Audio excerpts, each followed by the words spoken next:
속옷과 겉옷. 지난주에는 겉옷과 속옷으로 산상수훈 했는데요. 요번에는 속옷과 겉옷입니다. 그래서 지난번에는 겉옷 중심으로 산상수훈을 공부했다면은 요번에는 속옷 중심으로 한번 공부를 해보겠습니다. 지난번에 우리가 공부했던 겉옷과 속옷, 그 비유는 속옷은 율법이고 겉옷은 그리스도의 은혜, 사랑, 말씀, 생명, 우리가 이렇게 공부를 했죠. 그래서 이 속옷이 있어야 겉옷도, 속옷, 겉옷 두 벌을 옷을 가지고 가라고 그랬잖아요. 우리가 지난번에 공부할 때, 전도하러 갈 때 두 벌 옷을 가지고 가지 말며라고 번역을 했는데, 그게 아니고 두 벌 옷을 꼭 챙겨가라는 내용입니다. 지팡이도 꼭 들고 가야 되고, 돈도 꼭 들고 가야 되고, 주머니도 꼭 가져가야 되고, 그게 부정의 부정으로 번역을 하면은 반드시 가져가야 되는 것들로 우리는 그렇게 이제 생각할 수 있는 거죠. 그런데 우리 기독교를 그렇게 생각 안 하고, 기독교를 청빈의 종교, 기독교를 어떤 도덕과 윤리의 종교로 생각을 하면은, 기독교에서는 그런 지팡이나 전대나 속옷, 옷이나 두 벌 옷 이상을 취하지 않는 것이 미덕처럼 여겨지는 이러한 카테고리를 만들어서 기독교를 거기다 넣어버리는데, 성경적 의미는 꼭 가져가라는 겁니다. 두 벌로.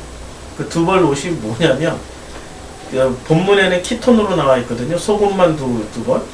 근데 키톤 위에 키톤 입으면, 속옷 위에 속옷 입으면 뭐가 되겠습니까? 이상한 사람 되는 거죠.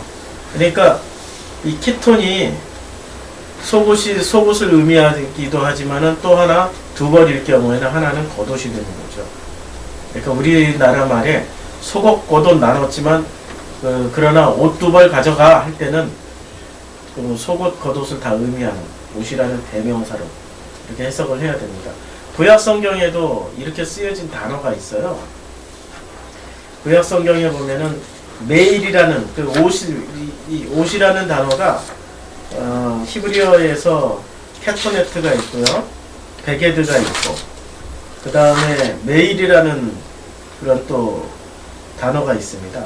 구약 성경에서 옷이라고 이름하는 단어들이 굉장히 많이 있는데, 사실은 옷 종류가 굉장히 많잖아요. 에봇도 있지, 속옷도 있지, 겉옷도 있지, 평민들이 입는 옷이 있지, 귀족이 입는 옷도 있지, 굉장히 다양한 옷들이 있는데, 그 중에 성경에서 가장 많이 쓰여진, 그러니까 좀 대표적으로 쓰여졌던 이런 옷이 있다면은 이게 바로 그 베게드하고 겉옷이라고 말하는 베게드가 있고, 속옷이라고 말하는 캐토네트가 있고, 그 다음에 오늘 설명한 메일이라는 옷이 있습니다. 에스라 9장 3절 5절에 보면, 그러니까 단어가 옷이라고 이야기할 때는 히브리어로 겉옷을 말하는 베게드가 있고, 이건 겉옷이죠. 그 다음에 속옷을 이야기하는 캐토네트, 이건 속옷이죠. 그럼 이 겉옷과 속옷 사이에 메일이라는 옷이 있습니다. 메일. 이게 이메일이 아니고 그냥 메일이에요. 이것은 옷인데 때에 따라서 겉옷으로도 쓰여지고 속옷으로도 쓰여집니다. 이 옷이, 이 메일이라는 옷이 양쪽 옆으로 쓰여져요. 그러니까 신약 성경에 옷 두 벌 가져가지 마라 할 때 키톤이라고 썼던 것처럼, 그때는 만약에 히브리어로 썼다면 메일이라는 단어를 썼을 겁니다.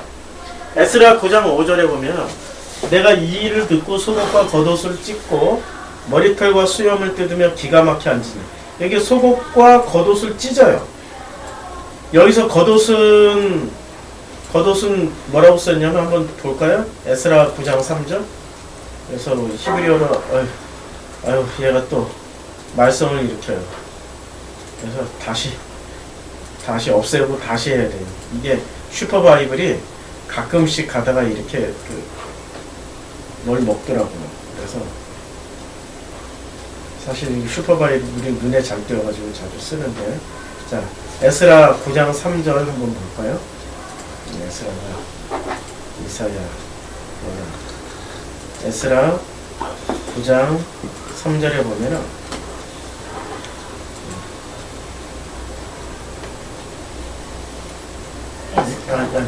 에스더인데 내가 지금 어쩐지 왜 안 나오나 그랬지. 쉽게 찾았다 그랬지. 에스더를 펴놓고 에스라는 스로 찾아야지. 그래서 여기서 보면은 머리털과 히브리어는 너무 놀랍게 히브리어는 이렇게 읽잖아요. 오른쪽에서 왼쪽으로 읽잖아요. 그러면 히브리어를 거꾸로 읽으면 우리말 그대로 됩니다. 히브리어 문장이 9장 3절이 여기서 끝나요.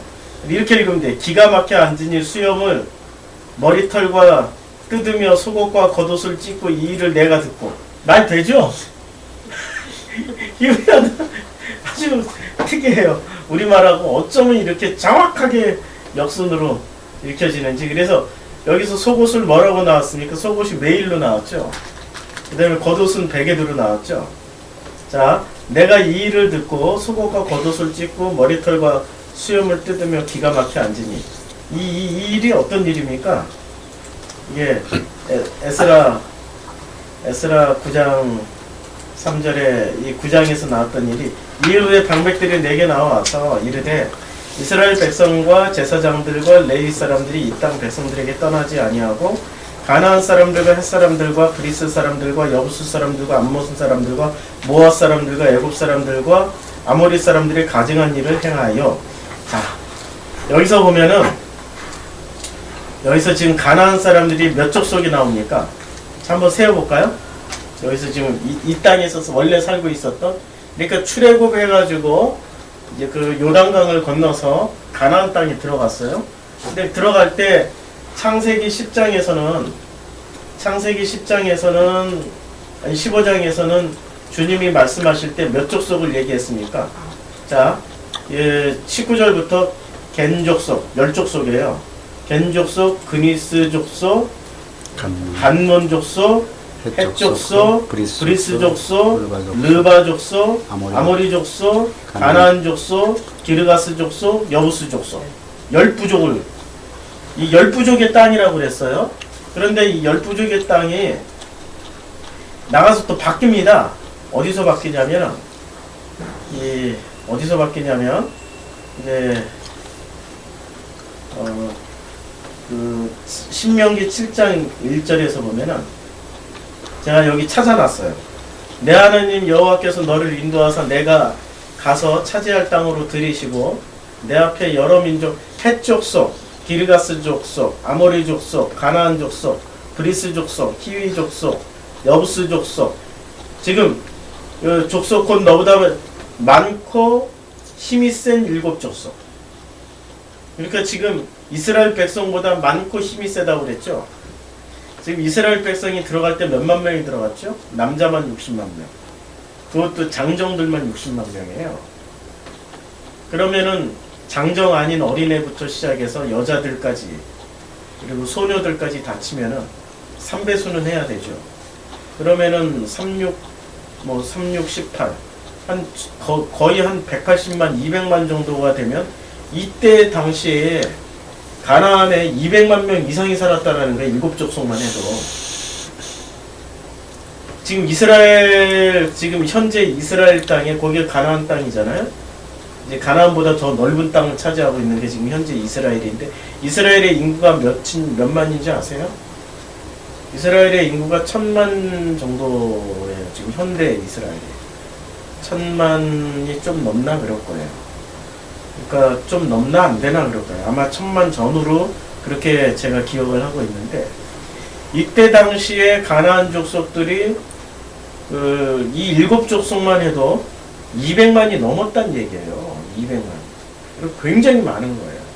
10부족까지 다 합치면, 창세기에서는 10부족을 얘기했고 여기서는 지금 7부족을 얘기를 했어요. 7부족을 얘기를 했는데 이 7부족 숫자만 해도 이스라엘 백성보다 훨씬 많았어요. 자, 그 다음에 여호수아 6장 10절에서 보면, 그들이 게셀에서 거주하는 가나안 족속을 쫓아내지 아니하였으므로 여기 이제 3장 10절에 여호수아 3장 10절이 내가 이거 분류를 해놨어야 됩니다.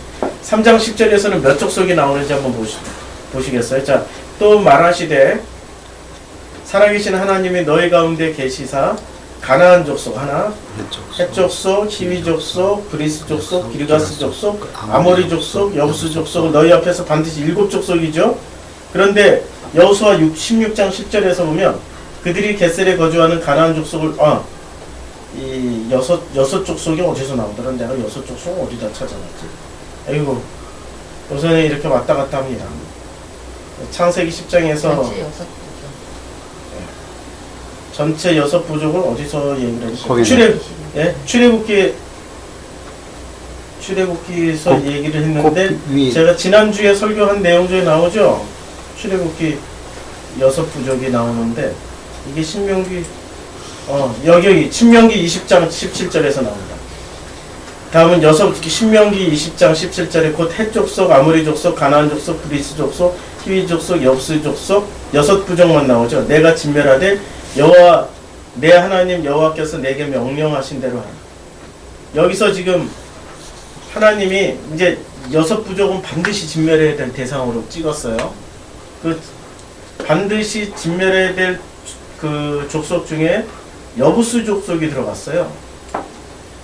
여부스 족속, 그 다음에 헷 족속이 들어가 있고 아모리 족속, 가나안 족속. 근데 이 족속들이 다 이게 그 멸망 받았습니까? 멸망 안 받았어요. 여호수아 16장 10절서부터 보면 그들이 겟셀에 거주하는 가나안 족속을 쫓아내지 아니하였어요. 가나안 족속 살아남았어요. 가나안 족속이 오늘까지 에브라임 가운데 거주하며 노역하는 종이 됩니다.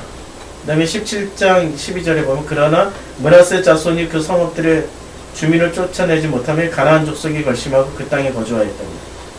이스라엘 자손이 강성하는 가나안, 제가 가나안 족속만 찾았어요. 대부분의 족속들이 사실은 진멸을 안 당했어요. 다 살아남았어요. 다 살아남고 그 살아남은 족속들이 드디어 여기 나옵니다. 지금 드디어 어디 나오냐면 에스라 9장 1절에서 나오죠. 에스라 9장 에스라 9장 1절에 이제 진멸이 안 된 족속이 나오는 거예요. 자 보세요. 이 사람들이 지금 에스라면은 언제 쓰여진 겁니까? 바벨론 포로 이후에 쓰여진 거잖아요. 바벨론 포로 귀환해서 쓰여진 게 에스라서잖아요. 그러니까 2일 후에 방백들이 내게 와서 방백이 뭔지 알죠? 모든 그 백성들이 내게 나와 이르되 이스라엘 백성과 제사장들과 레위 사람들이 이 땅 백성들에게서 어디서 안 떠났다고 그랬습니까? 이스라엘 백성과 제사장들과 레위 사람들이. 그러니까 이 사람들은 전부 뭐예요? 제사장들과 레위는 뭐 하는 사람들입니까? 지금으로 치면은 목사들과 총회장들과 뭐 이러신 분들이죠. 종교 지도자들이죠. 이스라엘 백성이라는 것은 교회 다니는 교회 신자들인 거죠. 지금으로 치면 유대교를 기독교로 이렇게 지금의 메시지로 현재 메시지로 치면은 교인들과 목회자들과 교단의 지도자들이 이 땅 어디서 안 떠났냐면 이 땅 백성들에게서 떠나지 아니하고 이 땅 백성들. 그러니까 출애굽해서 가나안 땅에 들어가면서부터 싹 없애야 되는데 하나도 없애지 못하고 그들에게서 오히려 그들을 끌어안고 그들을 떠나지 못하게 그들이 붙잡았어요. 그러니까 이 사람들은 뭐 하는 사람들입니까? 이 족속은 무슨 족속을, 그러니까 가나안 족속, 이제 어떤 족속이 남아있냐면 이 족속을 뭘 얘기를 하는 거냐면 이 족속은 바로 종교의 속성들을 얘기하는 거예요. 그래서 이 족속을 알아야 되는 거예요. 첫째 가나안 사람, 둘째 헷 사람, 셋째 브리스 사람, 넷째 여부스 사람, 그 다음에 다섯째 암몬 사람, 그 다음에 여섯째 모압 사람, 그리고 애굽 사람. 근데 여기는 지금 애굽 사람들과 아모리 사람, 이게 지금 8족속이 나오는데 여기는 지금 가나안 땅에만 사는 족속이 아니라 애굽까지 끼어 있죠. 애굽, 모압, 암몬 여기 다 끼어 있죠. 지금 짝퉁으로 들어오는 암몬, 모압, 애굽 빼면은 실제로 가나안 땅에 살았던 족속은 지금 몇 족속이 남아 있는 거죠? 가나안, 헷, 브리스, 여부스, 아모리 사람들. 아모리 사람들이 가증한 일을 행하여 9장 2절에 그들의 딸을 맞이하여 아내와 며느리로 삼아. 지금 그들의 딸을 맞이했다라는 거예요. 그러니까 여기서 결혼 이야기가 나오죠. 그러니까 결혼은 누구랑 해야 되는 거죠?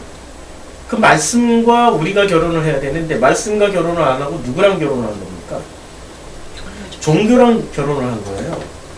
종교랑 결혼을 해서 며느리로 삼아 거룩한 자손이 그 지방 사람들과 서로 섞이게 하는데, 거룩한 자손 서로 섞이게 하는데, 거룩한 자손이라는 누굽니까? 1절에서 나오는 이스라엘 백성과 제사장들과 레위 사람들이죠. 기독교인들. 서로 섞이게 하는데 방백들과 고관들이 이 죄에 더욱 으뜸이 되었다. 방백들과 고관들이. 그러니까 뭐 종교 지도자들 뿐만이 아니라 국가 전체가 다 난리가 돼서 이 일에 더욱 으뜸이 되었다. 이제 9장 3절. 드디어 내가 이 일을 듣고, 이제 에스라가 이 일을 듣고 어떻게 했습니까? 막 분노가 치밀어가지고 어떻게 했습니까? 속옷과 겉옷을 찢어버립니다. 겉옷은 베게 되죠. 구원의 옷까지 찢어버린 거예요. 근데 속옷도 찢었어요. 그러니까 하나님이 전도하라고 하라고 하실 때 반드시 가져가야 될 품목을 찢어버린 거예요. 속옷과 겉옷을 찢어버렸어요. 그리고 머리털과 수염을 뜯으며 기가 막혀 앉아있는 겁니다. 이거는 에스라를 통해 보여주시는 하나님의 분노이자 구원의 철회입니다. 이거는 겉옷과 속옷을 다 걷어가 버렸다라는 것은 구원의 철회예요. 이 속옷은 얼마나 중요하냐면, 이 속옷은 창세기 3장을 한번 보시겠어요? 이 속옷이 얼마나 중요한 내용이냐면은 창세기 3장 우리가 이제 그 창세기 3장에서 이제 아담을 쫓아낼 때 그 가죽옷을 입혀 주시는데, 그 가죽옷이 그 재료가 나옵니다. 그래서 가죽옷을 입혀 주시는데, 자, 입히시니라 가죽옷을, 여기 가죽이죠. 여기 오르가 가죽이고 옷이 캐토네트입니다. 베개로 지어주셨어요? 캐토네트로 지어주셨어요? 캐토네트. 속옷으로 주신 거예요, 가죽옷을. 우리는 가죽이니까 의뢰의 겉옷을 만들어 주셨을 것이라고 생각을 했는데, 놀랍게도 속옷을 주셨어요. 그러니까 가죽옷을 주셨다라는 것은 겉옷으로 주신 게 아니라 속옷으로 주셨으니까, 우리에게 그 아담과 하와를, 아담과 이 아담이 여기서 아담이고, 이 아내가 이샤입니다. 이샤. 여기서 남자는 아담이고 아내는 이샤예요. 아담은 이샤 이렇게 나오면은 둘 다 구원받을 대상인데, 아담은 여기서 아담으로 나왔어요. 그냥 아담으로 나왔고, 여기서 그 전치사, 명사, 남성, 단수로 돼 있죠. 요 안에 전치사가 포함되어 있다라는 거예요. 그러니까 전치사가 포함되어 있으면은 히브리어에서는 전치사가 관사도 대신합니다. 하아담이라는 얘기예요. 그럼 하아담은 이분은 누구를 뜻하는 거죠? 그리스도. 그러니까 속옷을 주실 수 있는 거죠. 이게 이시아 같으면은 이 캐토네트가 될 수가 없고 베게드가 돼야 되죠. 근데 이때 왜 캐토네트를 주셨냐면은 하아담이시기 때문에, 에덴 동산 밖으로 나갈 때 신랑이 하아담이었어요. 그리고 이 아내를 위해서 이샤예요. 여기서는 아내라는 단어가 있거든요. 여자 근데 이샤예요. 이샤는 히브리어로 그냥 이시는 남자, 이샤는 여자예요. 그러니까 그냥 무수히 많은 여자들 중에 하나라고 생각하시면 돼요. 그러니까 무수히 많은 여자들 중에 하나라고 생각하면은 그게 누구냐면 바로 우리죠. 바로 우리입니다. 우리 자신들. 그래서 여기서 지금 문법에 보면은 접속사, 전치사, 명사, 여성, 단수, 남성, 3인칭, 단 이런 문법이 어디 있어요? 여성 명사, 남성 명사 다 나오죠. 지금 이 시 안에 문법을 잘 보면은 접속사, 전치사, 명사, 여성, 단수, 남성, 3인칭, 단수 이렇게 돼 있잖아요. 그러니까 이시아는 지금 그 아내를 이라고 말을 할 때는 누구를 얘기하는 거죠? 남자, 여자 몽땅 통틀어서 이시아에 다 쓸어 넣어버린 겁니다.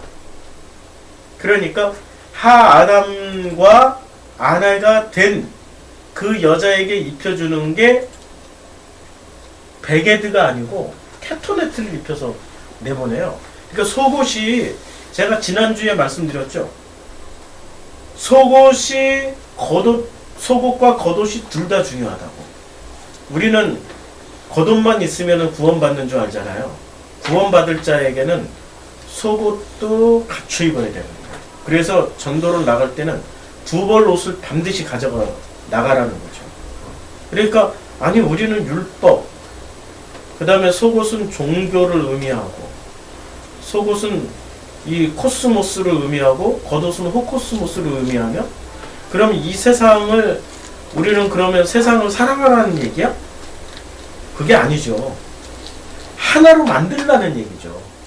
하나로 누구를 통해서 내 몸에 붙은 이 속옷을 통하여서 그 겉옷을 입음으로 말미암아서 겉옷과 속옷이 하나였다라는 걸 알으라는 의미죠.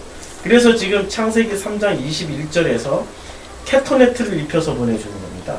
에덴 동산에서 출방할 때. 그러니까 우리는 에덴 동산에서 나올 때 베게드는 지금 우리가 입혀졌어요? 아니면 이제 질문 하나 드릴게요. 3장 21절에서 캐토네트 속옷만 입고 나온 거예요? 베게드는 뭐 버리고 나온 겁니까? 안 입고 나온 겁니까? 어떻게 된 겁니까? 잘 보셔야 돼요. 베게드는 어디 있죠? 베게드가 있나요? 없나요? 지금 3장 21절에서. 없는. 예? 예, 아담이 베게드죠. 아담이 베게드예요. 그러니까 두 벌 옷을 다 주고 내보낸 거예요, 지금. 이 아담이 아담이잖아요. 전치사가 붙어가지고.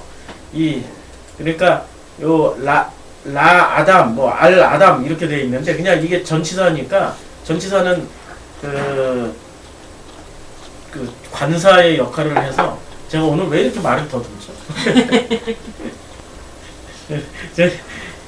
이 관사는 이 전치사가 관사를 대신하니까 아담은 이 아담이 베게드의 역할을 하는 겁니다. 겉옷의 역할.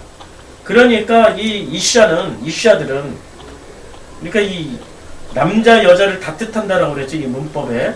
그러니까 이게 신부들은 그 성도들은 캐토네트만 입고 하나님이 입혀서 이렇게 내보내신다는 얘기죠. 캐토네트만. 여기에 또 엄청나게 많은 뜻이 있지만 일단은 오늘은 속옷 겉옷 얘기니까 좀 건너뛰어서 이렇게 보면은 자 이제 속옷만 입고 그래서 속옷이 굉장히 중요한 거예요. 속옷이 굉장히 중요한데 아까 그 에스라 아까 클릭을 해놓고 에스라서에 보면은 에스라서 9장 3절에서 보면은 이제 드디어 머리털과 뭐 뜯으며 머리털과 속옷과 겉옷을 뜯으며 근데 이 속옷이 메일이었어요. 그 다음에 겉옷은 베게드가 맞아요. 겉옷과 속옷을 찢어버렸어요. 이거 왜 찢었죠? 속옷과 겉옷을 찢는 이유가 예, 이 가나안 땅에 남아있던 그 족속들 뿐만이 아니라 더 끌어들였어요. 암몬 사람들, 모압 사람들, 애굽 사람들까지 다 끌어들였어요. 이들이 지금 몇 족속이 들어와 있어요? 가나안 땅에 있었던 족속 중에 5하고 그 다음에 암몬, 모압, 애굽 끌어들여서 8족속이 됐죠.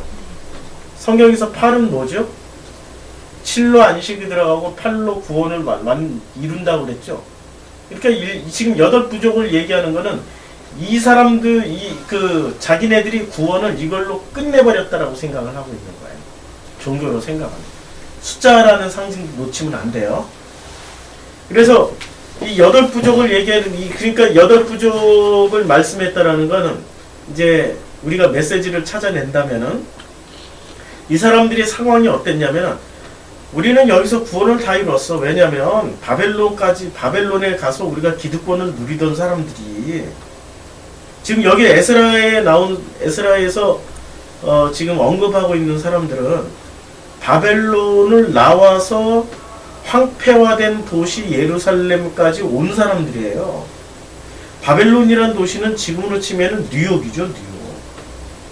그 다음에 이때 예루살렘으로 치면은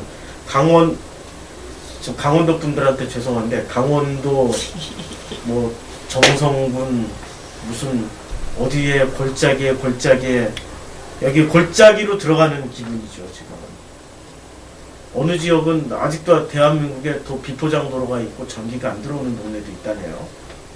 있는지 없는지 잘 모르겠는데 누가 그런 얘기를 해요. 전기도 안 들어오는 동네예요. 지금 제가 선교를 했던 짐바브웨 하라레가 수도예요. 하라레, 보로데일이 짐바브웨에서 제일 잘 사는 사람들이 모여 사는 동네예요. 보로데일이 백인들 제일 많이 사는 동네. 제가 그 동네에서 사는 흑인 집에서 있었어요. 흑인 집에서 수돗물도 안 나오고 물도 안 나오고 전기는 일주일에 재수 좋으면은 전기가 일주일에 한 5일은 들어와요. 재수 없으면은 일주일 내내 전기가 안 들어와. 이런 집에서 살았어요. 지금 뉴욕에서 살던 사람들이 지금 예루살렘까지 왔어요. 예루살렘까지 온 그 사람들의 그 종교심이라는 건 얼마나 그 자부심이 대단하겠습니까? 우리가 이 모든 걸 버리고 왔다 이거야. 나는 하나님을 너무 사랑해서 왔다 이거야. 하나님만이 전부라고 생각해서 왔다 이거야. 그리고 구원은 우린 따는 낭상이야 이렇게 생각을 하고 8부족 여자들하고 결혼을 해버렸다니까. 그게 구원이라고 생각하고, 근데 실제 내용은 뭐가 된 거예요? 이 사람들이 이름은 하나님을 불렀지만 실제적으로는 하나님을 섬기는 게 아니라 우상을, 다른 종교에서 말하고 있는 일반적인, 이게 우상이라고 얘기하면 또 사람들이 헷갈려. 진짜 이렇게 형상이 어떤 우상을 생각하니까 종교에서 말하고 있는 어떤 보편적인 종교관을 취해서 유대 종교를 버려버린 거예요. 종교의 일반적인 형태를 취하면서 복음을 버려버리고 우리는 기독교인이라고 주장하는 사람들하고 똑같은 지금 상황이라는 거죠. 지금 8부족이라고 얘기를 하면은, 자 9장이죠. 그들의 딸을 맞이하여서 아내와 며느리로 삼아버려요. 아내와 며느리라고 왜 두 번이나 아내로 삼아버렸다 하면 되는데 왜 며느리가 왜 나왔을까요? 아내는 둘의 관계죠. 며느리는 집안과 집안의 관계죠. 그러니까 둘의 관계와 집안과 집안. 이스라엘은 집안이 얼마나 중요한지 아시죠? 족보로 이어지는. 지금 이 에스라는 어떤 사람입니까? 에스라서를 쓰고 있는 이 에스라. 에스라가 종포로기 이후에 유대교를 만드신 분이세요. 에스라가. 그래서 에스라의 전통을 따라서 에스라의 전통을 그대로 이어받은 훌륭하신 분들이 계십니다. 바리새인들이 에스라의 전통을 그대로 이어받으신 분들이세요. 에스라는 이렇게 강력한 어떤 종교적인 종교심, 강력한 율법을 가지고 유대교를 다시 세웠던 분이세요. 그러니까 에스라가 이걸 써놓은 거죠. 그들의 딸을 맞이하여 아내와 며느리로 삼았다. 이스라엘이 각자 개인이 아들놈들이 뭐 그따위 짓을 하는 건 이해를 하겠는데, 집안이 인정을 한다라는 것은 인정을 못하는 거죠. 에스라가 얼마나 대단한 사람이냐면, 에스라가 역대상하를 쓰신 분이잖아요. 역대상하. 성경을 드디어 창세기부터 내가 계시록까지 읽겠노라고 마음을 굳이 먹고 단단하게 먹고 드디어 창세기부터 읽기 시작했습니다. 창세기 딱 넘어서 출애굽기 어디서부터 걸리기 시작합니까? 출애굽기 30장부터 걸리기 시작해요. 무슨 성막 얘기가 나오고 무슨 물개 가족이 어떻고 염소 가족이 어떻고 저쩌고 뭐 아카시아 나무가 저쩌고 막 이러고 나오면 늘어지기 시작해. 그러다가 내 얘기 떡 나오니까 이게 뭔 얘기야? 무슨 제사를 드리는데 뭐 가죽을 벗기고 껍질 각을 띄고 이게 뭔 말이야? 이러고 내 얘기를 못 넘어서요. 근데 누군가는 진짜 지독하게 인내심을 발휘해서 내 얘기를 넘어섰어. 그랬더니 재미나는 내 얘기 다음에 뭐 신명기 나오고 뭐 이렇게 이제 민수기 나오고 여호수아 나오고 막 신나서 읽었어요. 그 다음에 딱 걸려서 넘어지는 데가 어딘지 아십니까? 역대상이에요. 역대상 1장 1절부터 보면 아담셋 에노스 게나 말랄레 야레 에노 무드살랄 라메 이름이 좋다 이거야. 계속 읽어. 2장 딱 넘어갔는데 2장에서는 이스라엘의 아들 르우벤과 시몬과 레위와 유다 이사갈과 스불론과 단과 요셉과 베냐민과 납달리야. 페레스의 아들은 헤스몬과 할문이요 세라의 아들이 시므리아 에단과 헤만과 갈굴과. 이게 뭔 말이야? 이름만 2장에도 이름 나오죠. 3장에는 다윗의 헤브레스 아들들이 이러하니라 맏아들 암논이라 이스라엘 아히노함의 소생이요 둘째는 다니엘이라 갈멜리오니라 아비가일의 소생이요 셋째는 압살롬이라 그 구슬왕 달메이라 미가야의 아들이요 넷째는 아도니아라 하키스 아들이요 스바냐의 아들이요 소생이요 여섯째는 이드라면 다윗 그 다음에 이 나중에는 족보도 얘기하는 이름만 얘기해. 이팔 엘리사마 엘리벨렉과 노 읽기도 힘들어. 노가와 네벡과 야비아와 엘리사마와 엘라다와 3장 이제 인내심을 가지고 3장까지 넘었어. 4장째 읽다가 이제 질리기 시작. 헬라의 아들은 세렉과 이소알과 에드나니요. 5장 갔더니 이제 대충 안 읽어. 이제 대충 읽고 에이씨 5장 읽어. 5장 한 4절쯤 읽자. 요엘의 아들은 스마야요 그 아들은 고기요 그 아들은 시므요. 이건 뭐야? 아직도 안 끝났어. 6장 넘어갔더니 우시아는 스아리를 낳고 스아리아는 무레아룻을 낳고 무레아룻은 아마네를 이게 뭐야 지겨워 죽겠네 하는데 7장에 갔더니 베냐민 아들들은 벨라 베겔과 여디아를 세 사람이며 8장에 갔더니 아직도 안 끝났어. 어디서 걸려 넘어집니까? 역대상에서 걸려 넘어져. 역대상에서 이 족보가 9장까지 나오고 9장까지 나와요. 9장까지. 드디어 10장 1절에 블레셋 사람들과 이스라엘이 싸우더니 하고 스토리가 나오기 시작합니다. 1장부터 9장까지 족보만 읽어봐요. 누가 이거 이게 한 줄도 빼놓으면 성경이기 때문에 한 줄도 빼놓으면 안 된다는 사명감을 가지고 시작했기 때문에 한 줄도 안 빼고 읽다가 1장은 의욕을 가지고 읽었어. 2장은 그래도 나는 내 얘기를 통과했던 사람인데 이걸 못 통과하냐. 3장에 딱 갔더니 이거 너무 지루하다. 4장 갔더니 이거 언제 끝나냐. 5장 갔더니 빨리 좀 끝나라. 6장 갔더니 안 끝나. 역대상에서 끝나요. 이거 누가 썼다고요? 에스라가 썼어요. 에스라가 왜 족보를 이렇게 열심히 썼을까요? 에스라가 혈통을 지키기 위해서. 이스라엘을 그 유대라는 종교, 유대교라는 종교를 세우기에 가장 정확한 데이터는 뭐로 설명을 할 수 있냐면 족보밖에 없는 거예요. 왜냐하면 족보 안에 모든 내용이 다 담겨져 있거든. 이 족보를 조사하려면 에스라가 어떻게 했겠습니까?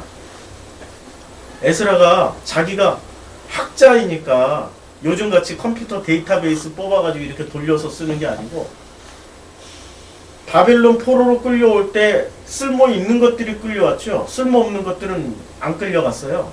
쓸모 있는 것들만 끌려왔어요. 노동력도 있고 머리도 좀 있고 그래서 이게 그야말로 요즘으로 치면은 파워 엘리트들만 다 끌고 왔어요. 바벨론이라는 나라가. 노예로 부려먹더라도 좀 쓸모 있는 것들로 부려먹으려고.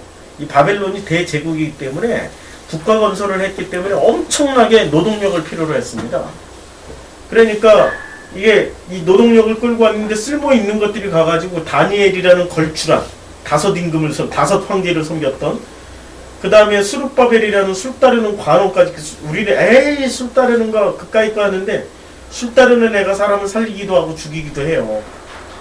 엄청난 권력입니다. 제국의 황제의 술 따르는 관원, 술 맡은 관원이면 황제에게 술만 맡은 게 아니라 그 술이라는 게 제국에서 하는 일이 주로 뭐예요? 손님 접대지. 토국에 이게 자기가 제국의 황제고 그 각 나라의 이제 분봉왕들, 지금으로 치면 분봉왕들, 그 신하들 각 제국을 평정을 해서 네트워크를 해서 다스리려면 날마다 뭘 해야 됩니까? 잔치를 해야지. 불러놓고 술 먹여야지. 술 한 방 탁탁 잘못하면 그거 끝장납니다. 1년 12달 술 마시는 데가 제국의 수도의 왕궁에서 하는 일입니다. 황제가 못하면 술 접대 상무라도 그걸 술 접대를 해야 돼요. 그래야 제국이 평안하니까. 안 그러면 총칼 들고 싸워야 되는데. 그러니까 술 맡은 강원원이 얼마나 중요한 자리인지 아시죠?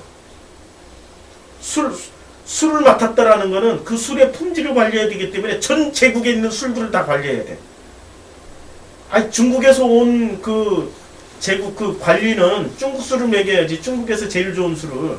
그리고 포도주 무슨 몇 년산 포도주를 다 깨고 있어야지. 그래서 중국 사람에게 이게 빼갈만 먹이는 게 아니라 포도주 맛도 배우면서 좋다라고 서로 이렇게 해서 그렇지 여기 술도 좋은 것처럼 여기 술도 너희 술들이 좋은 것처럼 여기 술도 맛있지 그러니까 평화롭게 살아야지 전쟁하지 마 이렇게 해줘야 되는 거 아닙니까?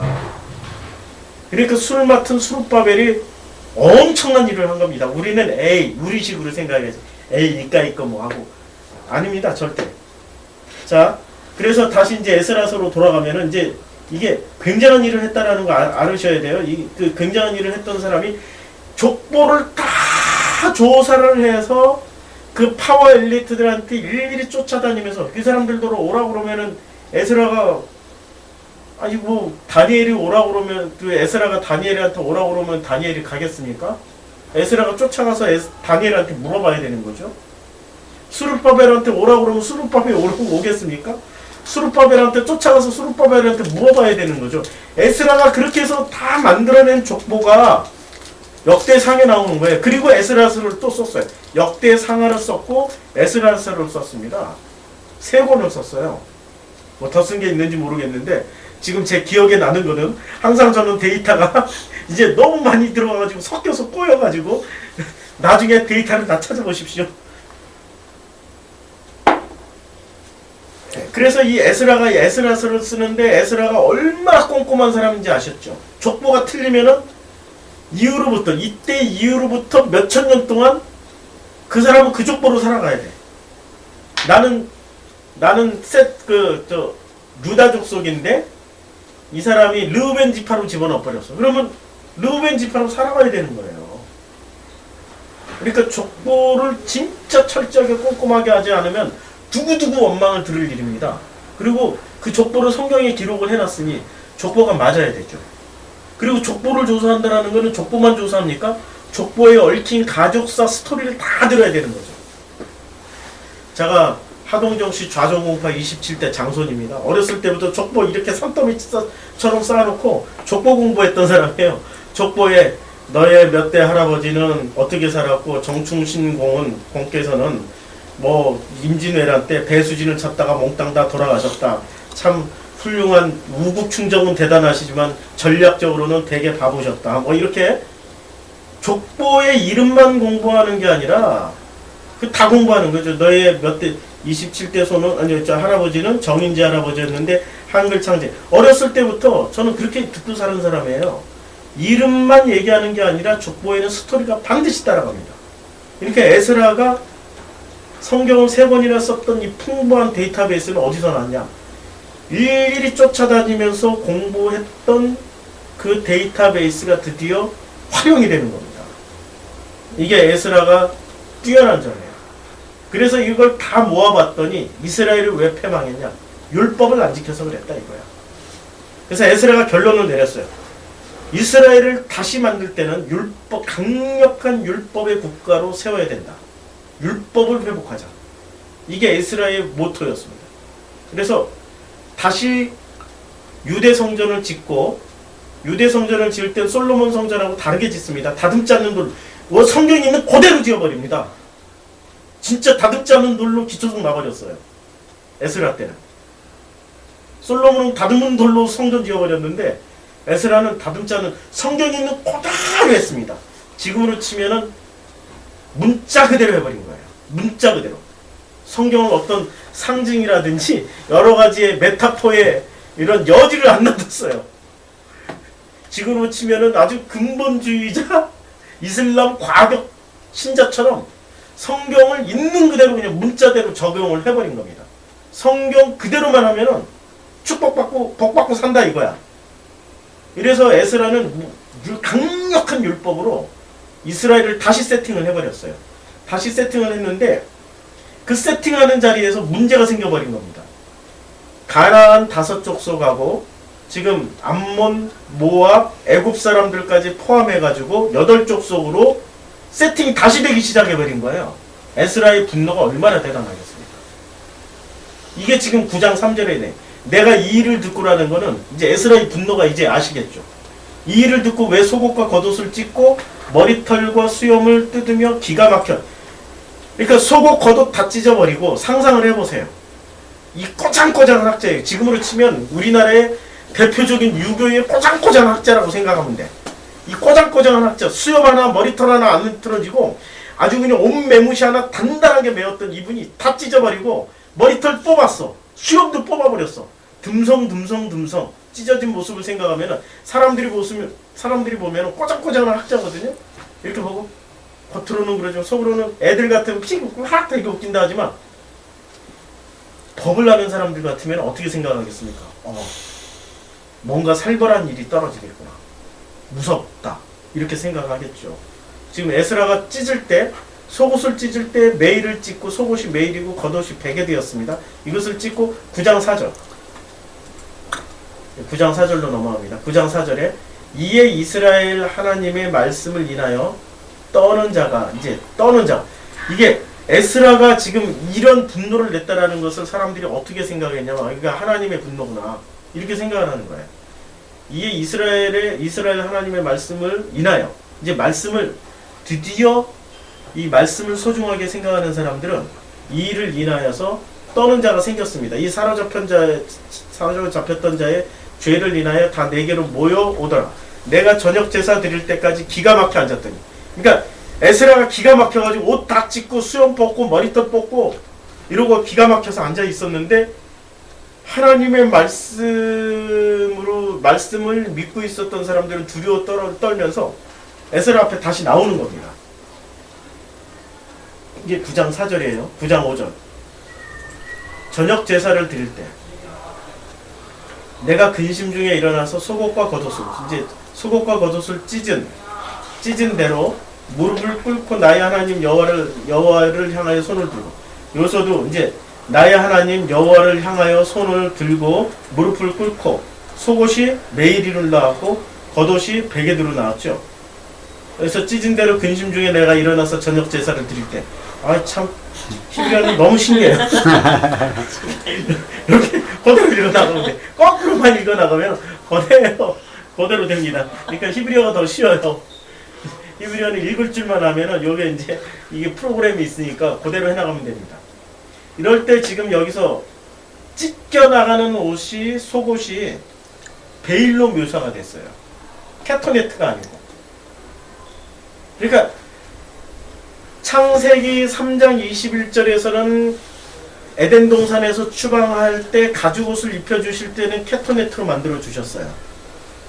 그리고 캐터네트를 만들어 주셨고, 지금 여기서 속옷과 겉옷을 찢을 때는, 겉옷은 베일이 그대로 맞아요. 베게드가 그대로 맞아요. 근데 속옷을 이름을 바꿨어요.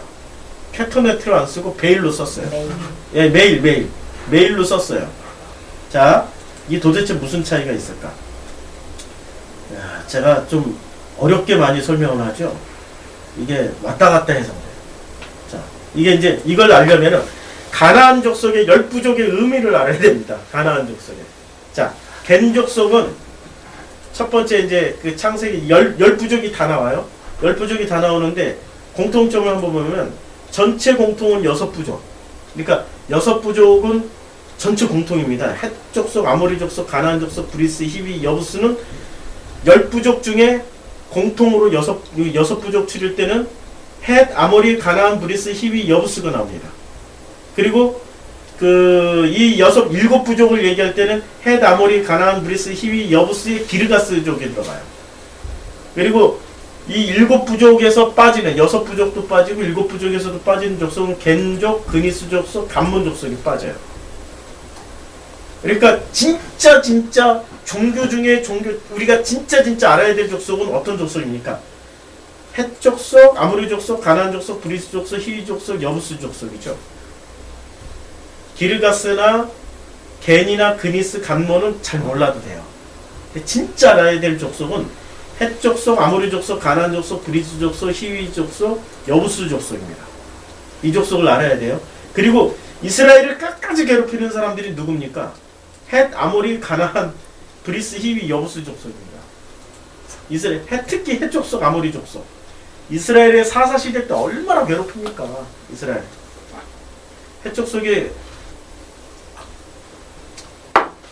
헷이라는 게 히타이트죠. 철기. 히타이트. 그리고 그 히타이트의 또 다른 말이 블레셋이죠. 자, 이 겐 족속은 뭐냐면 카인의 후예라는 뜻입니다. 겐 족속. 카인의 후예. 그래서 히브리어로 보면은 이 겐 족속은 이렇게 칸스, 케나즈라고 되어 있습니다. 케나즈. 그래서 가인의 후예라고 우리가 생각하시면 됩니다. 겐 족속. 두 번째 그나스 족속은 사냥하다라는 뜻에서 유래해가지고요. 사냥꾼. 그러니까 대표적인 사냥꾼이 누가 있죠? 에서. 그러니까 에서의 후예인 에돔 족속. 이게 한 그 분파입니다. 그나스는 에돔의 한 분파. 그러니까 이스라엘하고 피가 좀 섞여 있다고 보시면 돼요. 유대인들하고. 자, 이제 중요한 그 족속이 6족속 중에 헷, 아모리, 가나안, 브리스, 히위, 여부스, 기르가스를 잘 살펴보고 지금 간몬 족속. 이 간몬 족속도 별로 안 중요한 족속입니다.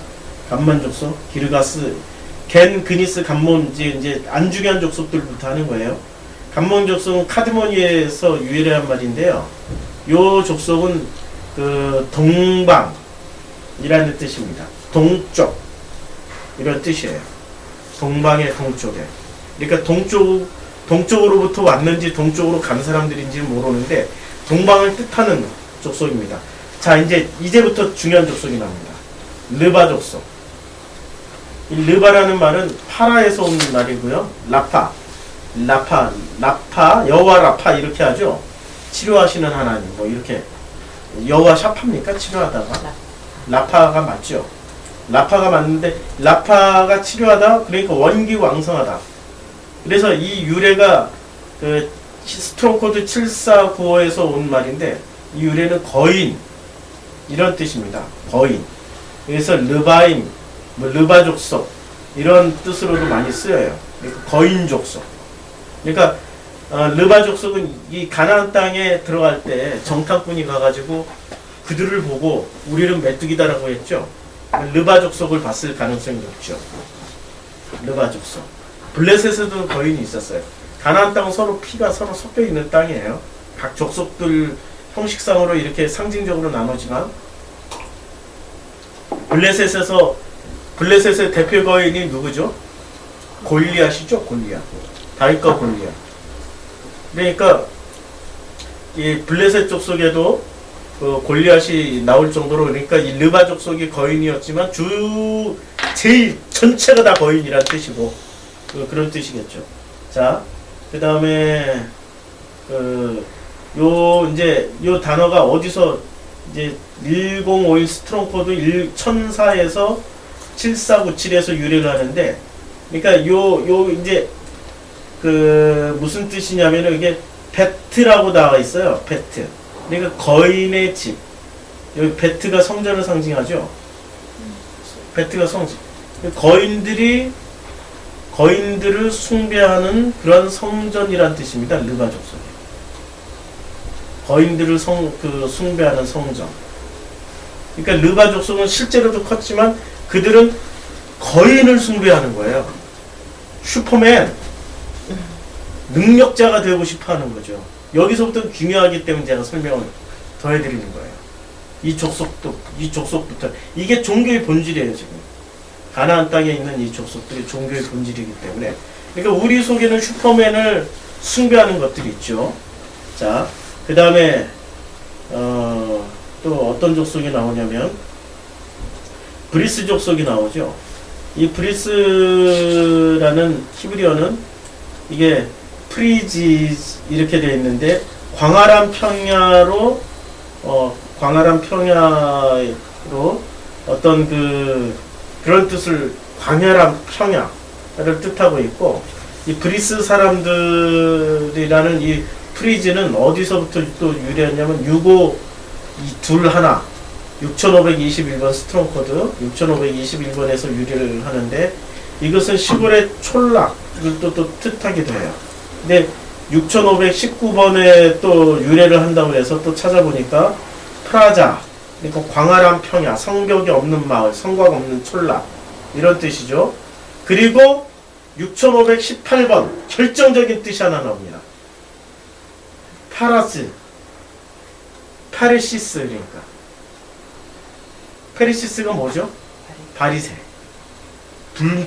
분리하다 이런 뜻이 있습니다.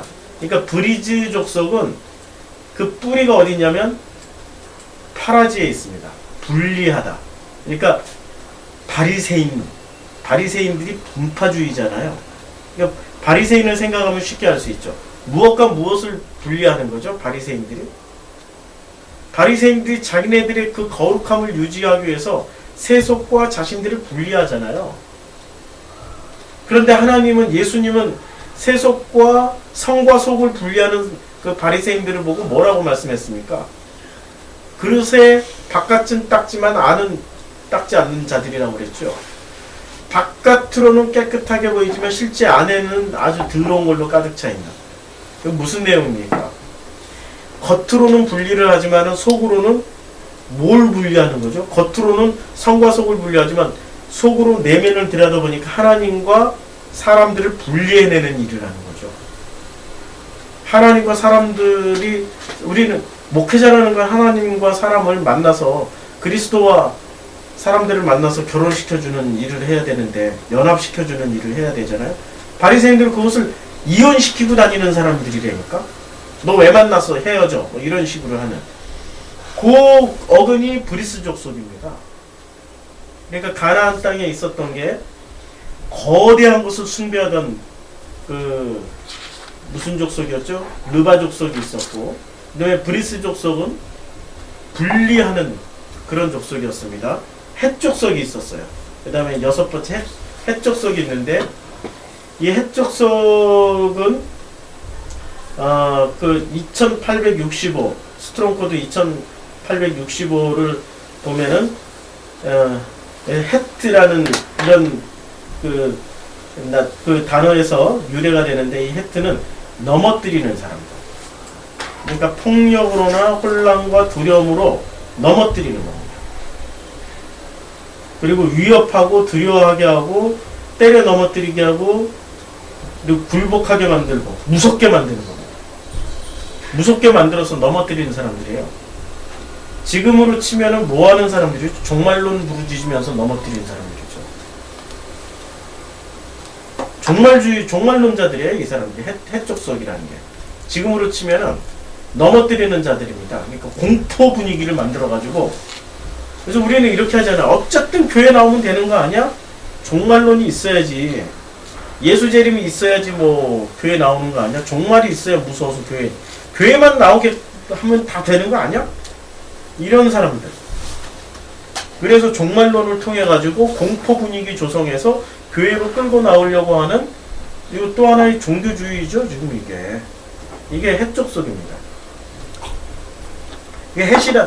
이게 헷이라는 말이 히타이트, 이제 고대어로는 이게 그리스어로 넘어가 히타이트로 되는데, 철기 문화. 그러니까 공포 분위기죠. 철기 문화. 이게 구리 이게 그때 당시에는 뭐 학자들이 그러는데, 저는 인정하기 싫지만은 학자들이 그러는데, 무슨 뭐 동문화에 이게 철기 문화들하고, 철기 문화가 공포 분위기죠. 그러니까 이게 헤트라는 말이, 그러니까 이게 공포라는 뜻. 근데 그 공포가 힘으로, 어떤 그 두려움으로 공포를 만들어내는 족속이라는 뜻입니다. 자, 여부스 족속. 자, 이 여부스 족속이라는 말은 히브리어로 여부시라고 이렇게 우리가 읽을 수 있고요. 이 여부스 족속은 여부스 사람들 이란 뜻도 있는데, 이게 2982에서 유래를 했는데, 2982는 예부스 이렇게 나오는데, 예부스는 947에서 유래합니다. 근데 947을 찾아보니까 타작마당, 이게 타작마당이 나오죠. 그래서 여부스족이 이 타작마당이 나오는데, 자, 여부스족이 타작마당 대표적으로 성경에 타작마당 나오는 성경이 어디 나오죠? 이제 블레셋에 드디어 뺏겼어요. 블레셋에서 드디어 뺏겨가지고 사무엘상에서 법궤를 뺏기고 난 다음에 법궤가 다시 돌아와야 돼요. 7장에 보면은 이제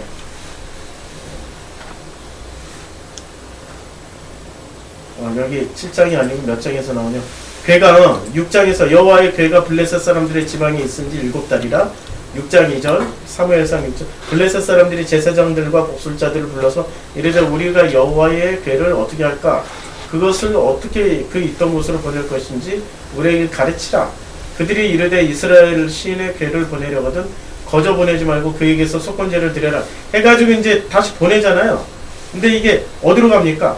6장 9절 보고 있다가 만일 괴가 그 본지역으로 올라가서 베스메스로 가면 이 큰 재앙 우리에게 내린 것이요 그레차리 우리를 친 것이 그의 손으로 해서 이제 이게 쭉 갑니다.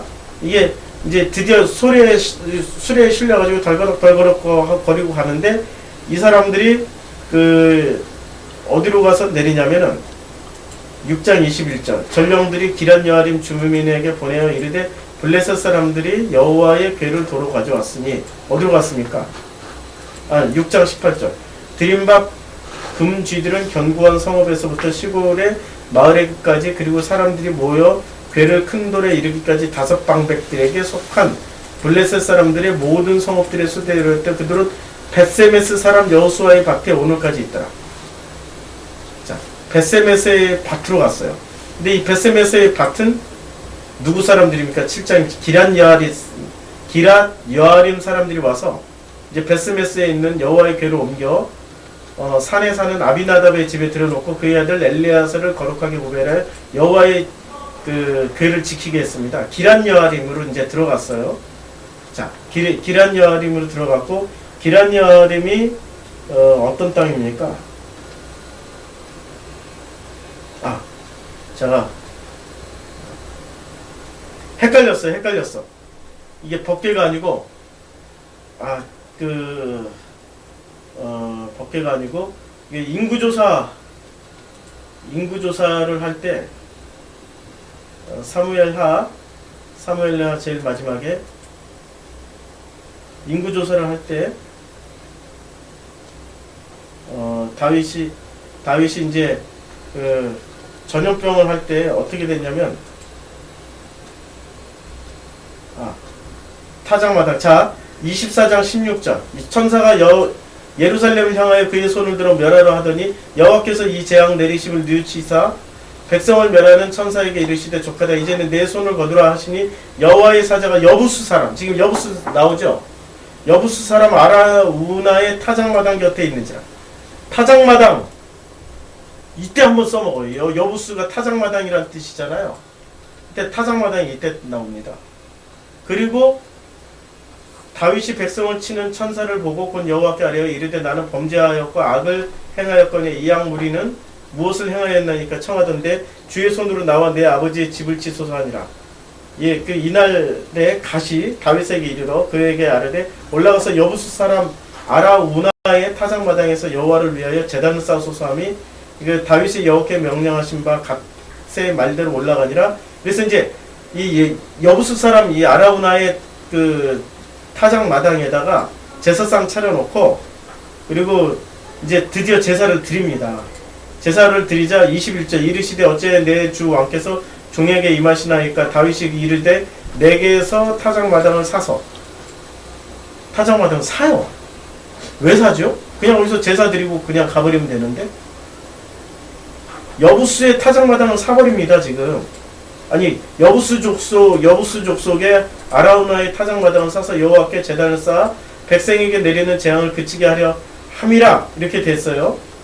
그런데 22절에 아라우나가 이제 여부수 사람입니다. 다윗에게 이르되 원하건대 내 주 왕은 좋게 여기시는 대로 취하여 드리소서. 번제에 대하여는 소가 있고 뗄나무에 대하여는 마당질하는 도구와 소의 멍에가 있나이다. 23절 이제 다 제공하겠다는 거야. 다. 23절 왕의 아라우나가 이것을 다 왕께 드리나이다 하고 또 왕께 아뢰되 왕의 하나님 여호와께서 왕을 기쁘시게 받으시기를 원하나이다. 참 되게 신앙 좋죠. 그런데 다윗은 이거 산다라고 그랬어요. 근데 24절 왕이 아라우나에게 이르되 그렇지 아니하나이다. 왕이 이제 아라우나에게 여부수 사람에게 말을 해요. 내가 값을 주고 내게서 살이라. 값없이는 내 하나님 여호와께서 번제를 드리지 아니하리라 하고 다윗이 은 50세겔로 타작마당과 소를 사고 그곳에서 여호와를 위하여 제단을 쌓고 번제와 화목제를 드렸더니 이에 여호와께서 그 땅을 위한 기도를 들으심에 이스라엘에게 내리는 재앙이 그쳤다. 왜 타작마당을 샀을까요? 여부수의 타작마당을 왜 사야만 했을까요? 그리고 3하 5장 예. 4절 5절 6절 7절 한번 읽어주세요. 다윗은 30살의 왕이 되어서 40년 동안 다스렸다. 그는 헤브론에서 7해 6달 동안 유다를 다스리고 예루살렘에서 33해 동안 온 이스라엘과 유다를 다스렸다. 왕이 부하를 거느리고 예루살렘으로 가서 그 땅에 사는 여부수 사람을 치려고 하니 그들이 다윗에게 말하였다. 너는 여기에 들어올 수 없다. 눈먼 사람이나 다리 저는 사람도 너쯤은 물리칠 수 있다. 그들은 다윗이 그곳으로는 들어올 수 없을 것이라고 생각한 것이다. 예루살렘의 여부수들이 족들이 살고 있었다. 예. 그러나 다윗이 시온 산성을 점령하였으므로 그곳 이름을 다윗산이라고 했다. 예. 그러니까 여부수족을 다윗이 물리치지 않고 살려뒀어요. 그러니까 아니 처음에 이 예루살렘을 점령했던 사람들이 누구였습니까? 처음에 예루살렘을 점령했던 그 두 사람이 있었죠. 여호수아하고 또 누구였죠? 칼렙. 예, 여호수아와 그 다음에 두 정탐꾼 12명 중에 칼렙. 예, 갈렙이 점령하고 들어갔죠. 갈렙이 여부수를 싹 쓸었어야 됐는데 갈렙도 남겨놨어요. 그러니까 지금 예루살렘은 어떤 땅입니까? 성전이 있는 땅이죠. 지금 다윗 시대는 성전이 없고 성막만 있죠. 지금 여기 지금 성전이 없어요. 그러니까 지금 여기서 마당에서 예배를 이제 제사를 드릴 수가 있었던 겁니다. 만약에 예루살렘 성전이 있으면 어디 가서 예배 제사를 드려야 돼요? 성전 가서 드려야 되죠. 근데 여기는 이제 성막이기 때문에 이동 개념이 있는 거죠. 이동 개념. 그런데 여기 여부수의 마당에서 지금 타작 마당에서 이 예배를 지금 제사를 드리는 겁니다. 이 타작 마당이 무슨 뜻이냐? 이제 타작 마당을 봐야 돼요. 여기서 타작 마당이 잠깐만요. 여기서 타작 마당이 몇 절에 나오죠? 여부수의 타작 마당이 24장 16절. 18절에 이제 여기 사무엘라 타작 마당이라는 뜻이 굉장히 중요해요. 여기 24절. 아까 몇 절이라고 그랬죠? 16절, 18절. 16절, 18절. 16절. 타작마당이 그래서 지금 사마 맞죠? 지금 19절인데. 타작마당이 왜 안 나와? 타작마당입니다. 그날에 가서 이르라 타작마당. 여기서 고렌이 타작마당인데 고렌이 타작마당인데 1627을 보라고 그러죠? 1627을 한번 볼게요.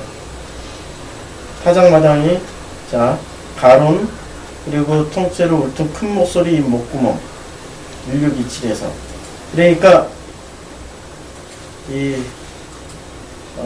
마당은 타작마당이 어디 있어?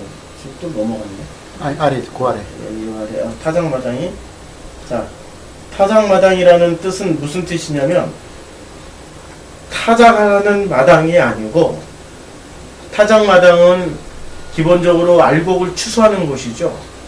추수하는 그 땅입니다. 그럼 추수하는 땅은 뭐 하는 자리죠? 거두는 자리죠. 그거 어디서 거둬요?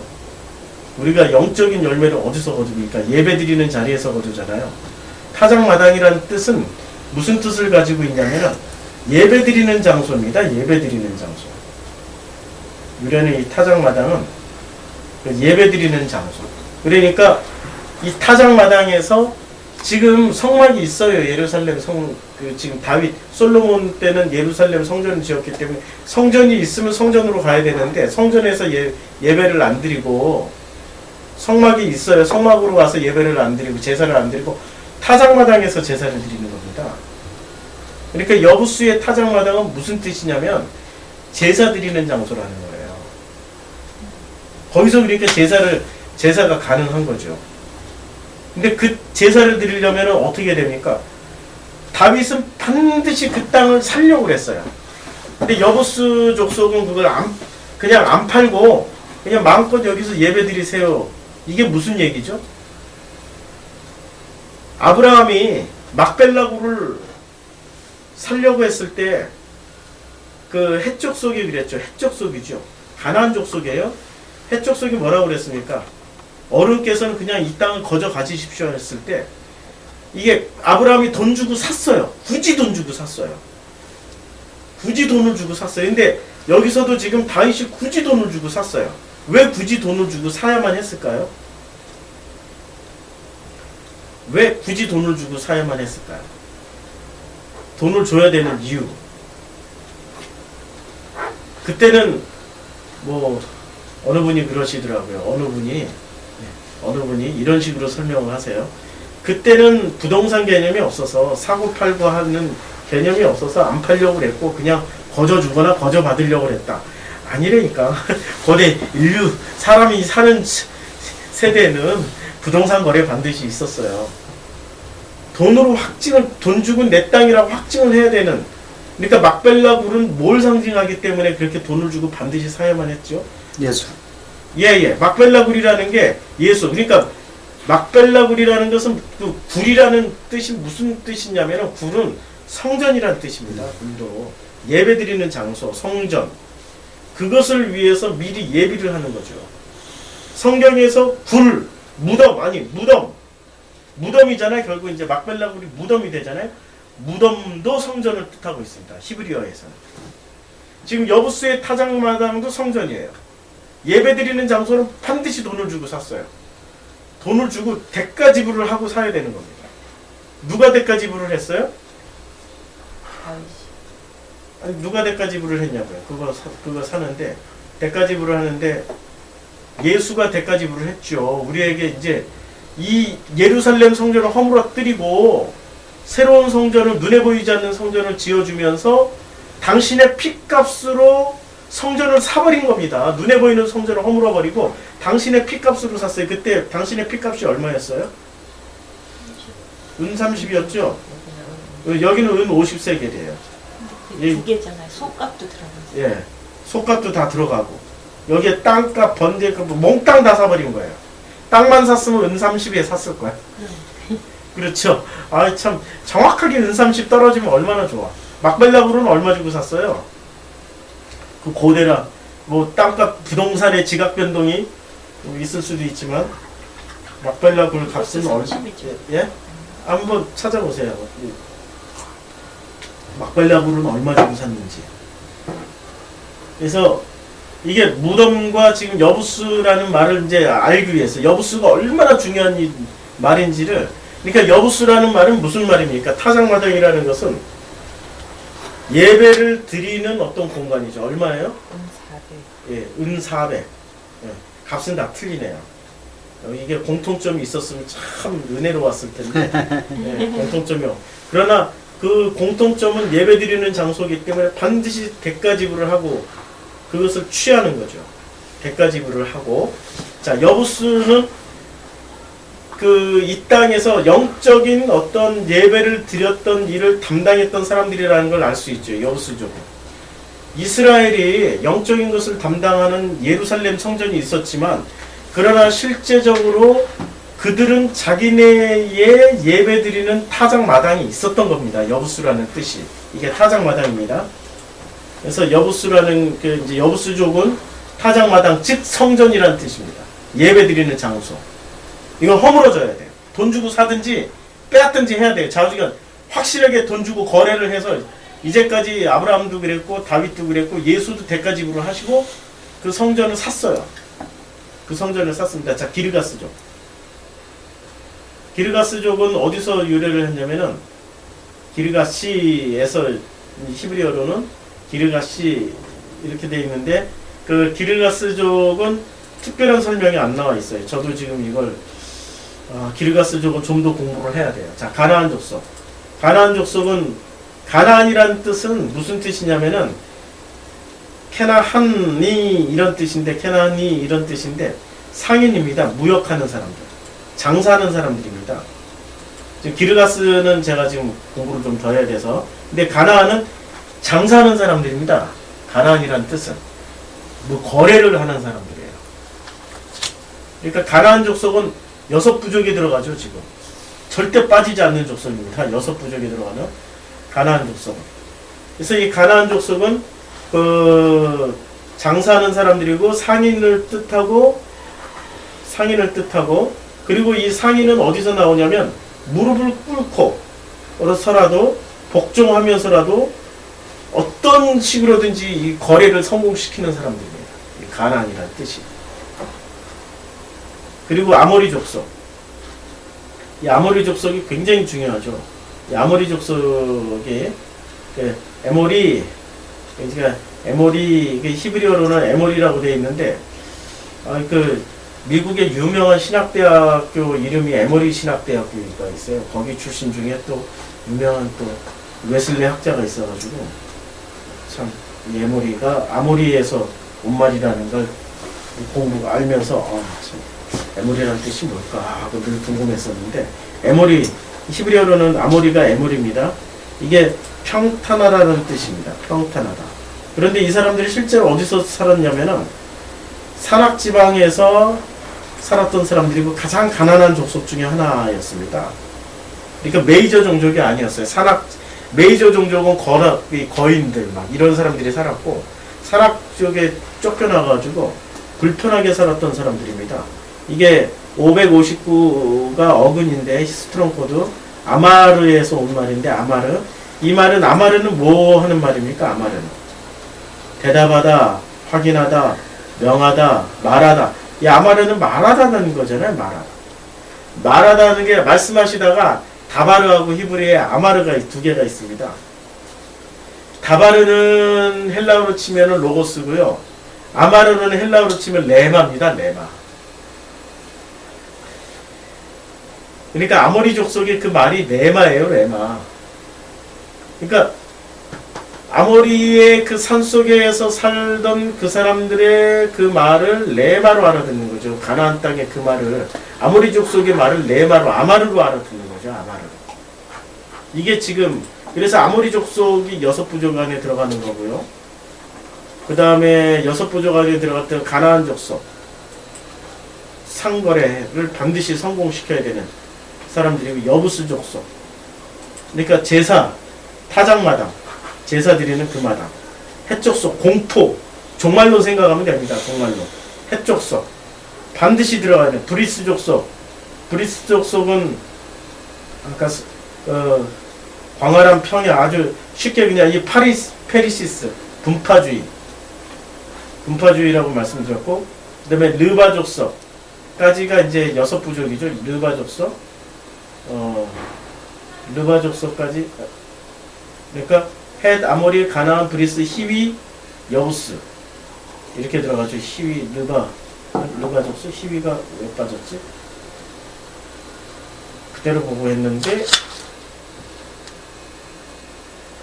르바, 제가 저기 창세기 15장을 기준으로 해서 했어요. 창세기 15장을 그대로 15장에 10부족을 그대로 기준으로 해서 이렇게 했기 때문에, 자 이제 다시 그 스가랴 9장 3절로 다시 돌아와요. 아니야, 에스라 9장 3절, 9장 1절에서 이제 족속이 나오죠. 자, 이 족속이 나오는데, 브리스 사람 분파주의죠. 헷 사람 공포를 일으키는 사람이죠. 가나안 사람 상거래를 반드시 성취해야 되는 사람들이죠. 그렇죠? 그 다음에 여부스 사람 타작마당, 그 다음에 암몬, 모압, 애굽은 이제 우리가 공부를 안 했죠. 그러니까 이 5 족속이 여기서 언급되는 이유를, 이걸 말을 이으면 어떻게 됩니까? 가나안 사람들, 그러니까 종교 가지고 장사하는 사람들, 종교 장사, 햇사람들, 종교 가지고 공포를 일으켜서 밥 벌어먹고 사는 사람들, 브리스 사람들, 파리시스, 이게 분파주의, 종교를 통해서 성과 속을 분리해서 이득을 얻는 사람, 여부스 사람, 예배를 통해서 이득을 얻는 사람들, 이런 사람들과 그 자기네 아들들과 결혼을 시킨 거죠. 이제 이것을 왜 옷을 찢어야 되는 일인지 이제 아시겠죠. 속옷과 겉옷이 다 찢어졌다라는 건 무슨 일입니까? 구원이 없다라는 얘기예요. 종교와 결탁하는 데서는 구원이 없다라는 얘기입니다. 무서운 얘기예요, 지금 이게. 이 옷을 찢었다라는 얘기. 우리는 그냥 대충 옷을 찢었다 뭐 이렇게 생각하는데 그 정도 차원이 아닙니다. 완전히 옷을 찢었다라는 것은 엄청난 일이죠. 엄청난 일. 자, 그래서 이게 반드시 입어야 하나님 나라에 갈 수 있습니다. 반드시 입어야 하나님 나라를 갈 수 있는데 그것을 옷을 찢어버린 거죠 지금. 창세기 3장 9절부터 다시 한번 볼까요? 창세기 3장 9절부터 다시 한번 보면은 이게 지금 9절 하나 가지고 이렇게 우리가 참 공부하기 좋은 게 인원이 이렇게 되니까 지금 하나하나 찾아가면서 하니까 우리 진짜 왔다 갔다 하면서 제대로 공부를 하는 분위기네요 지금. 이게 사람 많으면 막 강의식으로 쭉쭉쭉쭉 나갈 텐데 이런 것도 참 괜찮네요. 자, 창세기 3장 9절을 여호와 하나님이 아담을 부르시면서 그에게 이르시되 내가 어디 있느냐라고 이제 한번 봅시다. 이걸로 창세기 말씀을 이 온 문제를 알기 위해서는 다시 창세기로 돌아와야 돼요. 예, 내가 어디 있느냐 그에게 이르시되 아담을 하나님이 여호와 하나님께서 자 여기서 부르실 때 지금 이름을 잘 보세요. 하나님 이름이 이렇게 두 개로 나와 있습니다. 하나님 이름이 뭐로 나와 있습니까? 이게 지금 요게 여호와 엘로힘으로 나와 있죠. 자 이름이 늘 설명하지만 설명을 늘 하지만 좀 이제 잘 보셔야 돼요. 1장에서는 하나님 이름이 창세기 1장에서는 엘로힘으로만 나옵니다. 창세기 1장에서는 전부 이름이 엘로힘이에요. 1장에서 2장 3절까지는 다 엘로힘입니다. 네? 네. 엘로힘이에요. 그 다음에 2장에서는 여호와 엘로힘입니다. 여호와 엘로힘. 그 다음에 3장 4장에서는 여호와로 나옵니다. 엘로힘은 누구를 뜻하냐면 성부 하나님. 그 다음에 여호와 엘로힘은 누구를 뜻하냐면 그 성자 하나님. 그 다음에 여호와는 성령 하나님. 그래서 이제 이 역할을 이걸 머릿속에 잘 넣고 이걸 읽어야 돼요. 성자 하나님, 성부 하나님, 아니 성부 하나님, 성자 하나님, 성령 하나님 순서로 돼 있어요. 성령 하나님 가지고 왔다.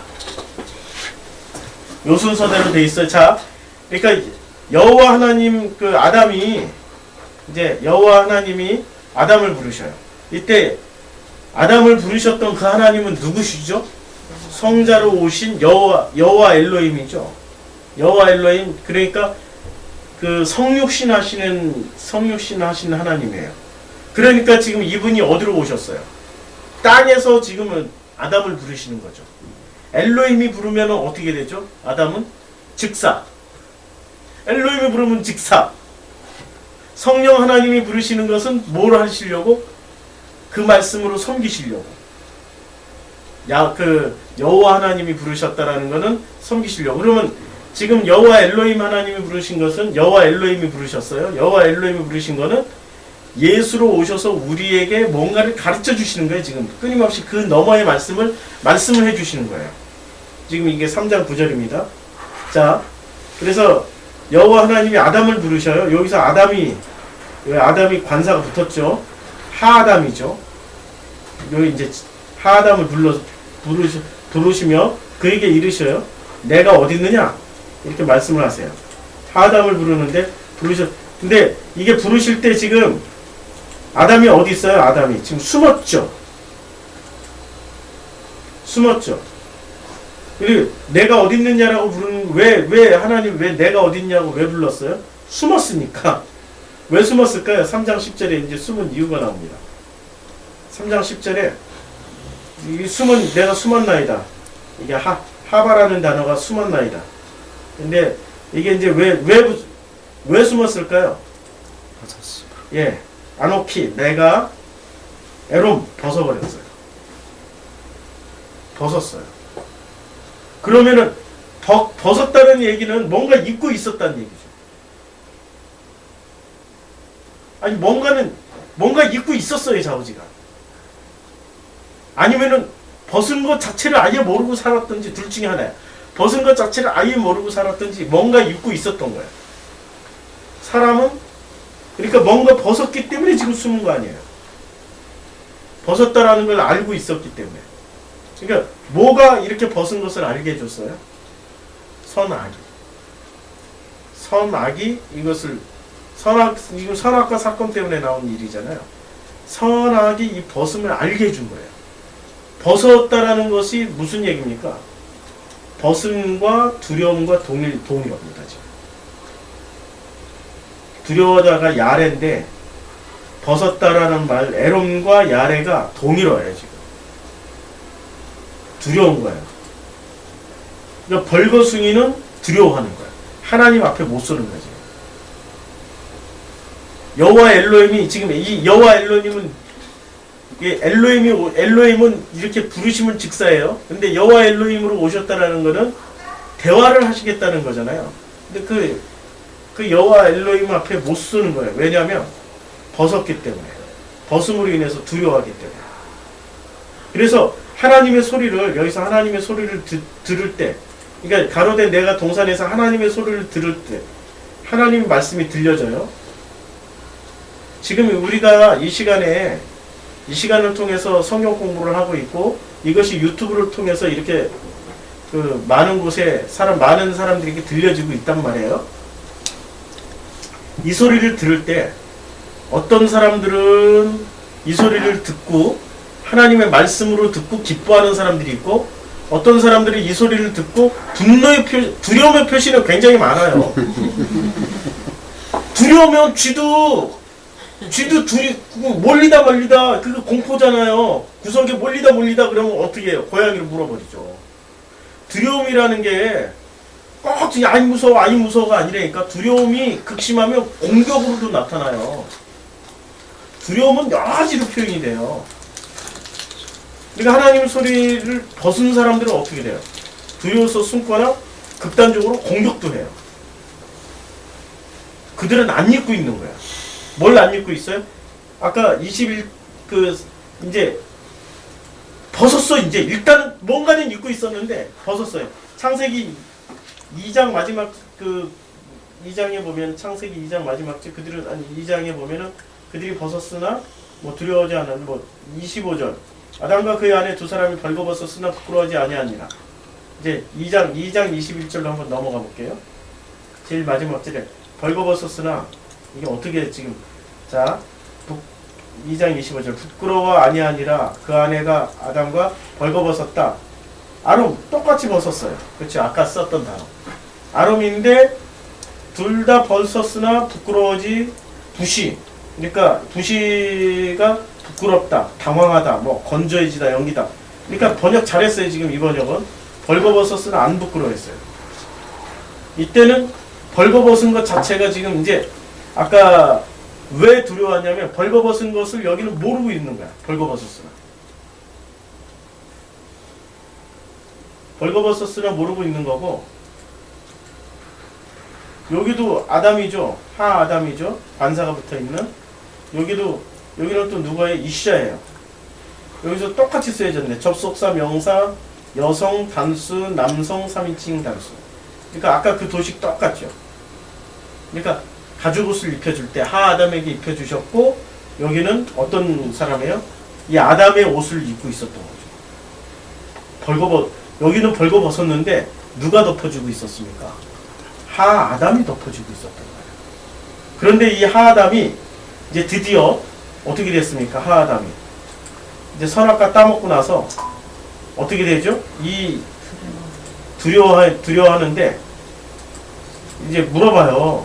눈이 밝아져서 3장 7절에 이에 그들의 눈이 밝아져서 자기들이 벗은 줄 알고 무화과 나무 잎을 엮어 치마를 삼았더라. 이제 그들이 바람 불 때 여호와 하나님께서 부르시되 내가 어딨냐, 그 벗었음으로 두려워하였나이다. 이렇게 누가 내게 벗었음을 알려줬느냐, 이렇게 했더니 내가 먹지 말라는 그만 열매를 먹었냐 했더니 아담이 이르되 하나님이 주셔서 나와 함께 하신 그 여자가 지금 누구 탓하고 있습니까? 하나님. 예. 그래 하나님 탓하고 있죠. 예. 첫째는 하나님 탓을 해요. 누구를 가지고 하나님 탓을 해요? 이슈아 가지고 하나님 탓하고 있죠. 이슈아 가지고 아담이 그럼 이제 덮었어요, 벗겼어요, 그냥 아담이. 이때는. 선악과 따먹는 순간 여자는 지금 누구라는 옷을 입고 있었습니까? 하아담이라는 옷을 입고 있었죠. 하아담이 자기가 덮은 것을 걷어가버린 거죠. 그 장면이죠. 이샤를 주목해서 보세요. 이샤를. 그리고 이샤가 그렇게 된 거는 누구 탓을 하고 있어요? 아버지가 그렇게 하라고 해서 했잖아요. 뉘앙스가 여기서는 원망하는 소리죠. 원망을 좀 바꿀게요. 아버지가 원래 그렇게 세팅하셨습니다. 나는 그 명령에 따른 겁니다. 이러면 확 달라지죠. 원래 그렇게 2장이 그렇게 돼 있다니까. 2장 제가 창세기 2장 강의할 때 선악과 생명나무 그 에덴 동산에 다 공존하고 있다고 그랬잖아요. 그 땅에 다 공존하고 있다고 그랬잖아요. 그러니까 이거 잘 보셔야 돼요. 지금 본문은 잘 보셔야지 생명나무가 보입니다. 잘 보셔야지. 지금 이샤를 중심으로 해서 보면은 아담을 중심으로 해서 보지 말고 이샤를 중심으로 해서 보면 이샤는 하아담이 있을 때 벌거벗었으나 부끄럽지 아니했어요. 그런데 선악과를 누가 먼저 따먹었어요? 하와가 따먹고 이샤가 따먹고 누구한테 줬어요? 하아담한테 먹어봐 했더니 하아담은 그걸 먹었죠. 하아담이 안 먹을 수 있는데 먹었잖아요. 먹자마자 어떻게 됐어요? 하아담이 이샤가 먹었을 때는 괜찮아. 이샤가 먹었을 때는 하아담이 덮고 있으니까. 근데 하아담이 먹자마자 어떻게 돼요? 그가 덮고 있던 하아담에 뭘로 덮고 있었는지 몰라. 걷어내니까 3장 7절 이에 그들의 눈이 밝아져 자기들이 벗은 줄 알고 드디어 자기들이 벗은 줄 알고 무화과 나무 잎을 엮어서 치마로 삼아요. 근데 무화과 나무로 이제 이 무화과 나무 잎을 엮어서 치마로 삼았는데 이거는 입은 것, 치마로 입은 것, 입기는 입었지만 이거는 입지 않은 것이죠. 왜냐면 3장 9절에 이 7절에 입었잖아요. 3장 9절에 여호와 하나님의 아담을 부르시면 내가 어디 있느냐 할 때 10절에 내가 벗었으므로 두려워하여 숨었나이다. 입긴 입었지만 입지 않은 거죠. 하나님이 인정하는 옷은 이게 인정하는 옷이 아니라는 거예요. 지금 3장 7절에 입었던 옷은 하나님이 인정하지 않은 옷이에요. 이제 벗은 줄 알고 이게 에롬 똑같이 그들의 눈에 이제 무화과 나무 잎에 무화과라는 게 무슨 나무인지 알죠? 열매 없는 나무. 무화과 나무의 그 잎을 이게 끈이 아닙니다. 여기서 이제 누구는 막 끈이라고 이렇게 하셨는데 뭐 가지도 되고 잎도 돼요. 지금 잎사귀 본래 번역은 잎사귀를 그냥 엮어서 해도 돼요. 중요한 거는 끈이 몇 가닥이냐 이런 게 중요한 게 아니야. 이것을 자기들이 입었지만 이걸 하나님 앞에 딱 서니까 전혀 안 가린 거예요. 전혀 가리지. 이 고통을 아십니까? 제가 힘들 때마다 꼭 이런 꿈을 꿔요. 내가 막 다 돌아다니는데 안 입고 있는 거야. 이상하게 내가 정말 정신적으로 힘들 때는 꼭 이런 꿈을 꾸고 안 입고 돌아다니는 꿈을 꿔요. 근데 문득 내가 깨달아. 나는 집에 나설 때는 진짜 너무 신나서 나왔어. 근데 사람들 만나고 그러면은 만나면 만날수록 내가 안 입었다라는 게 느껴져. 어디 숨으려고 그러는데 숨을 데가 없는 거야. 가리려고 하는데 가릴 게 없는 거야. 와, 그 고통, 그 절망감, 고통, 그 부끄러움과 창피함은 제가 요 본문을 공부하려고 그랬는지 요 며칠 이런 꿈을 꿨어요. 아유, 그 꿈을 꾸고 나면은 꼭 제가 지금 마음이 많이 힘들 때 그런 꿈을 꾸는데 요새는 마음이 힘들지도 않은데 그런 꿈을 꿨어. 왜 꿨을까? 아직도 수수께끼야. 아마 이 본문 공부하려고 했던 모양이죠. 그러니까 무화과 나무 잎을 엮어서 옷을 입었지만 그 옷은 실제로 하나님 앞에 딱 서는 순간 벗은 거나 진배 없이 똑같다라는 거예요. 우리는 대부분 다 이게 무화과 나무 잎의 옷을 입고 있는 거예요.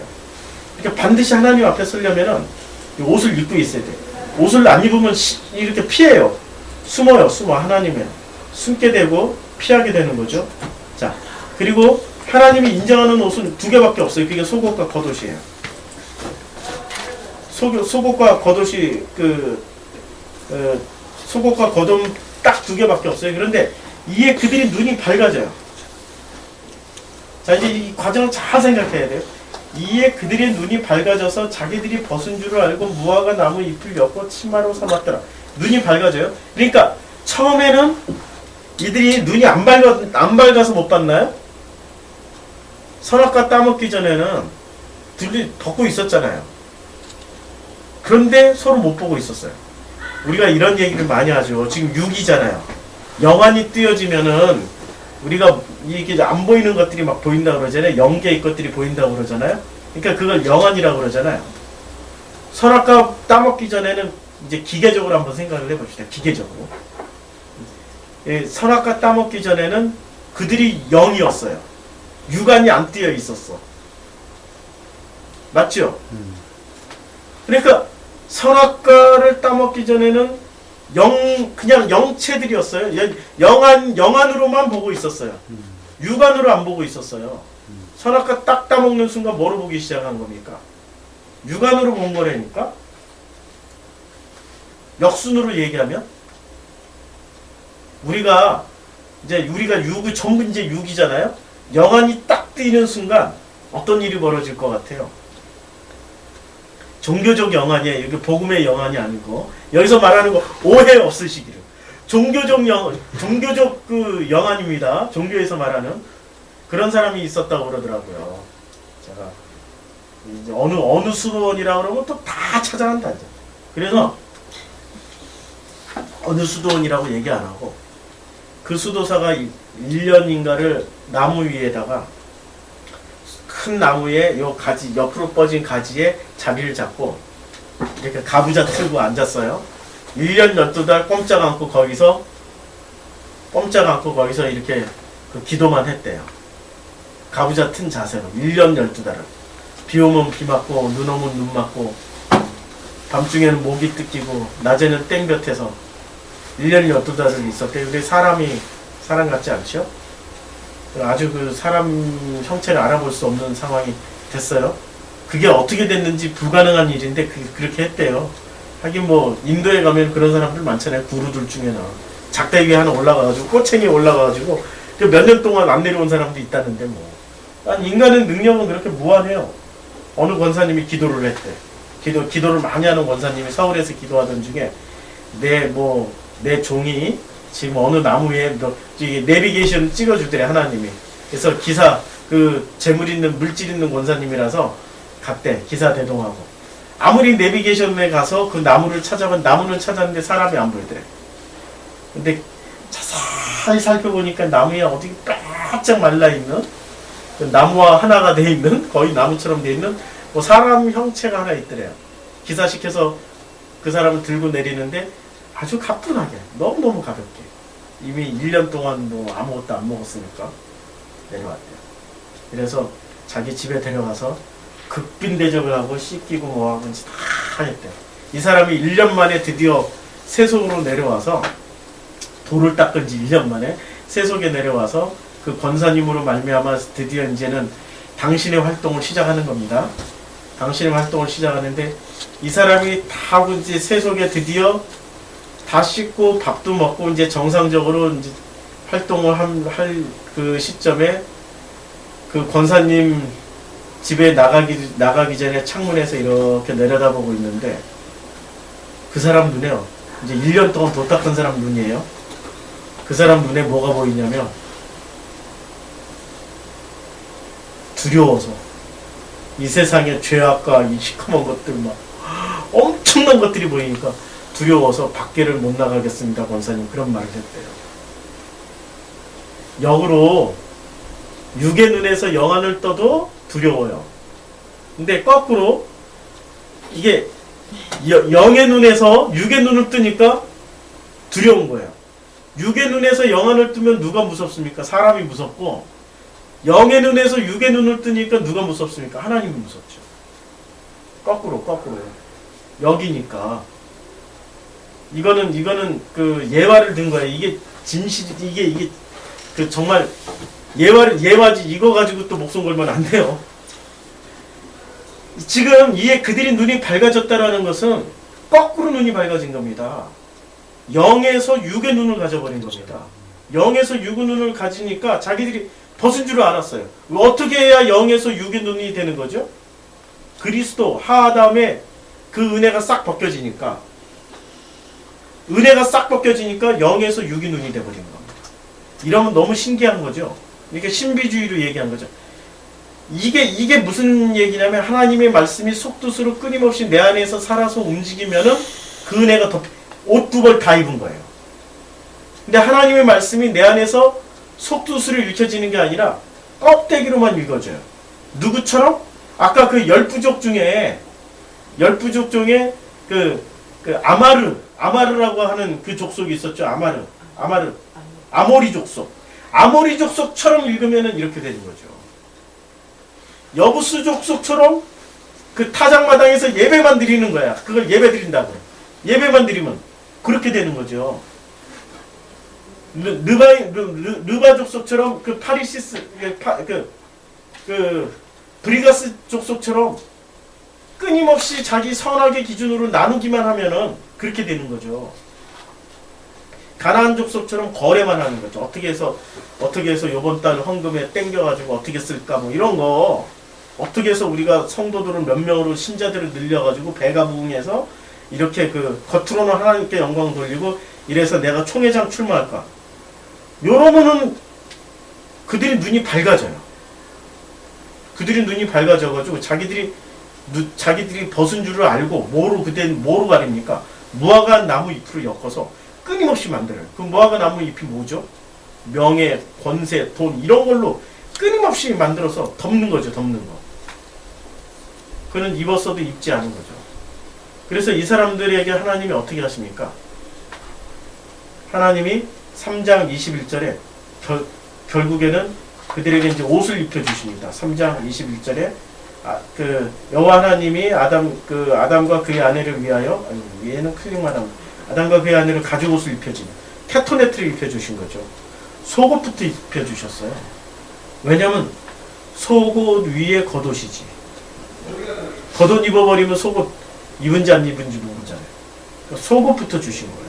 이 속옷이 우리에게 굉장히 중요한 겁니다. 이 속옷이 엄청나게 중요한 거예요. 이렇게 속옷을 입혀주셨다. 자, 이제 이 속옷의 의미를, 그래서 이제 드디어 이제 속옷의 의미를 찾으려고 우리가 돌아 이렇게 막 엄청 돌아왔어요. 엄청 돌아왔는데, 자, 이 속옷을 한번 봅시다. 창세기 37장 3절에 보면은, 요셉은 노년에 얻은 아들이므로 이스라엘이 여러 아들들보다 그를 더 사랑하므로 그를 위하여 채색옷을 지었더니, 이 채색옷이라는 게, 채색옷 되어 있는 게 이게 캐토네트입니다. 37장 3절부터 이걸로 찾아가면서 보죠. 창세기 37장.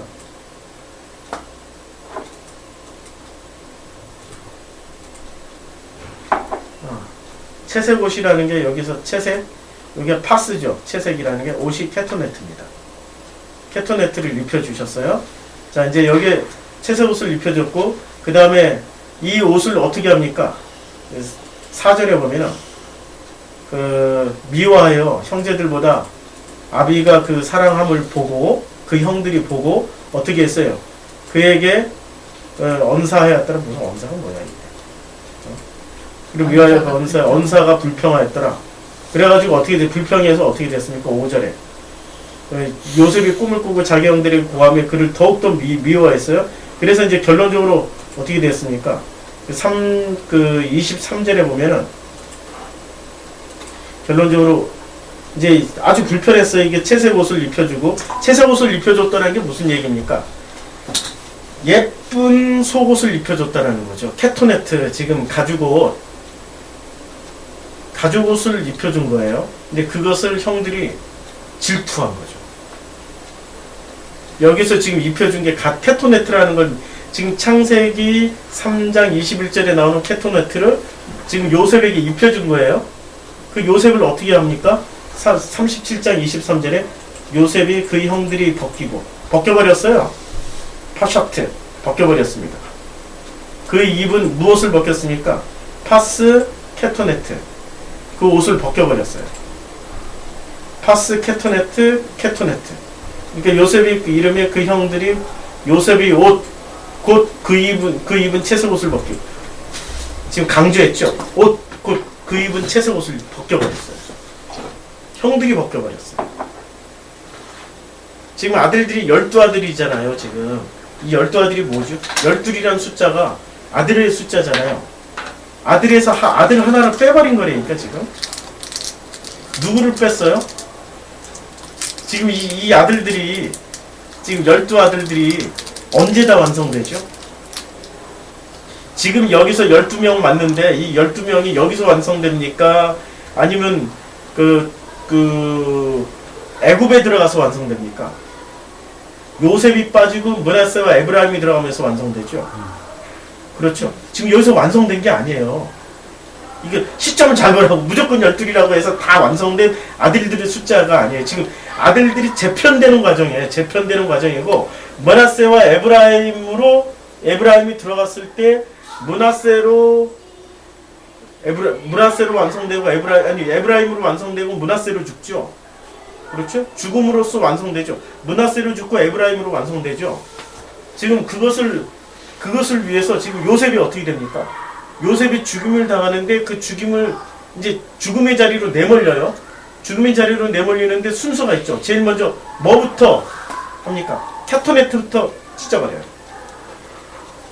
그 옷을 벗겨버려요. 캐토네트를 벗겨버려요.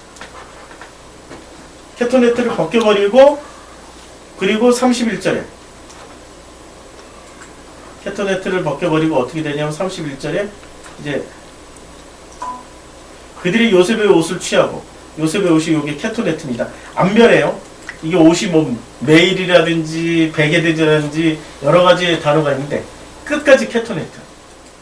이 옷을 취하고 순념소를 죽여 그 옷을 피에 적시고, 순념소를 죽여 그 옷을 피에 적셔요.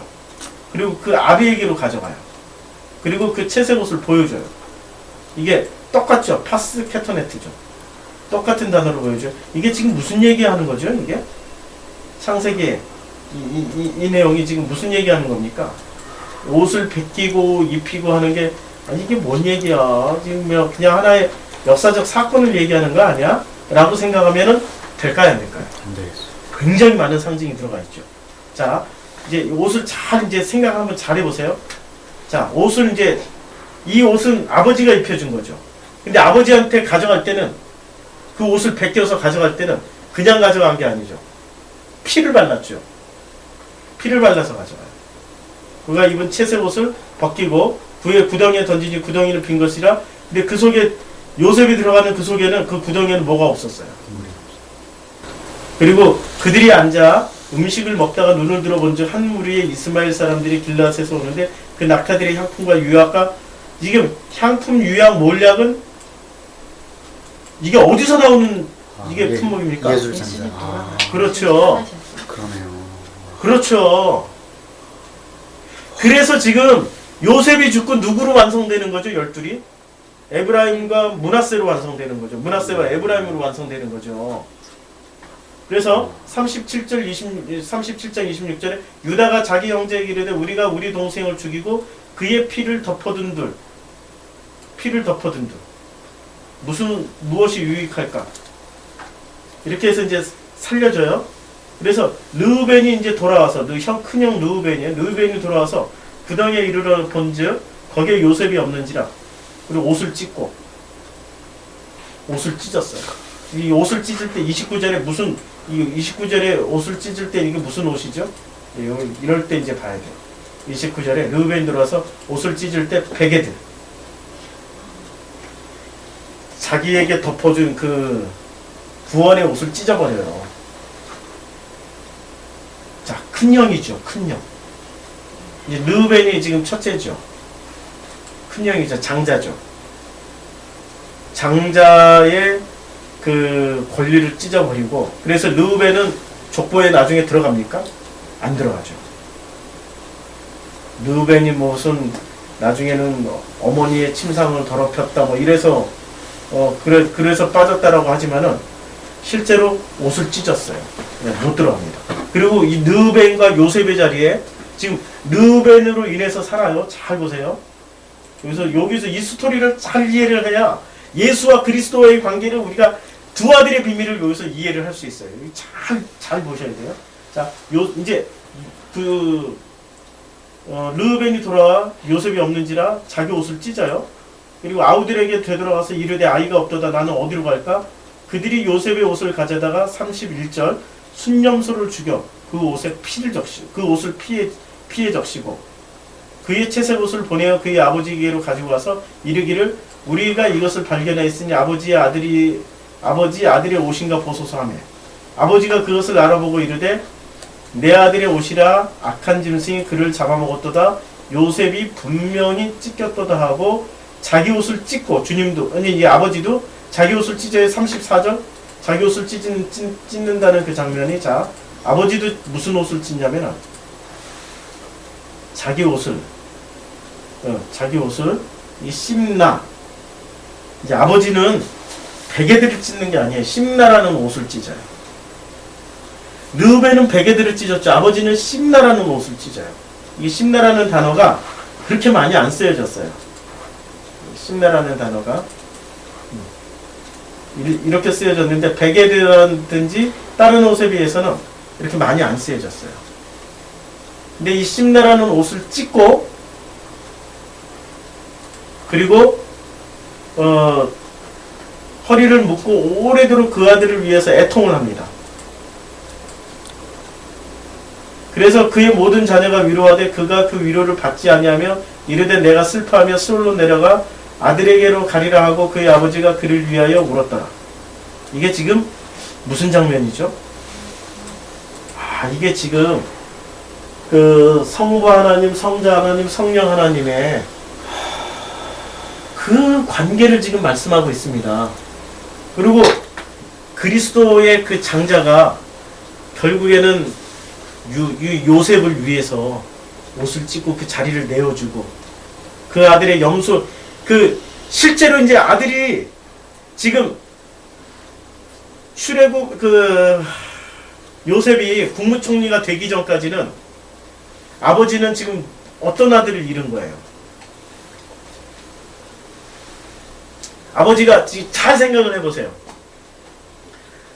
요셉이 국무총리로 갔어요. 그동안에는 그리고 요셉을 다시 만나기 전까지는 아버지는 아들을 잃었다고 생각을 했죠. 아들 대신 가지고 있었던 게 뭡니까? 찢겨진 캐토네트, 피 묻은 캐토네트를 가지고 있었죠. 그렇죠. 아들을 다시 만났을 때는 어떻게 됐죠? 그 아들을 이제 요셉을 다시 만났을 때는 어떻게 됐습니까? 생각을 잘 해보세요. 요셉을 다시 만났을 때는 그 요셉을 만나면서 그때는 이제 아들이 르우벤이고 뭐고 이제 그때 이제 요셉을 다시 만났어요. 그럼 12아들들이 됐죠. 그리고 야곱이 죽기 직전에 이제 이렇게 축복하고 다 축복하고 죽을 때 그때 비로소 12아들들이 다시 세팅이 돼요.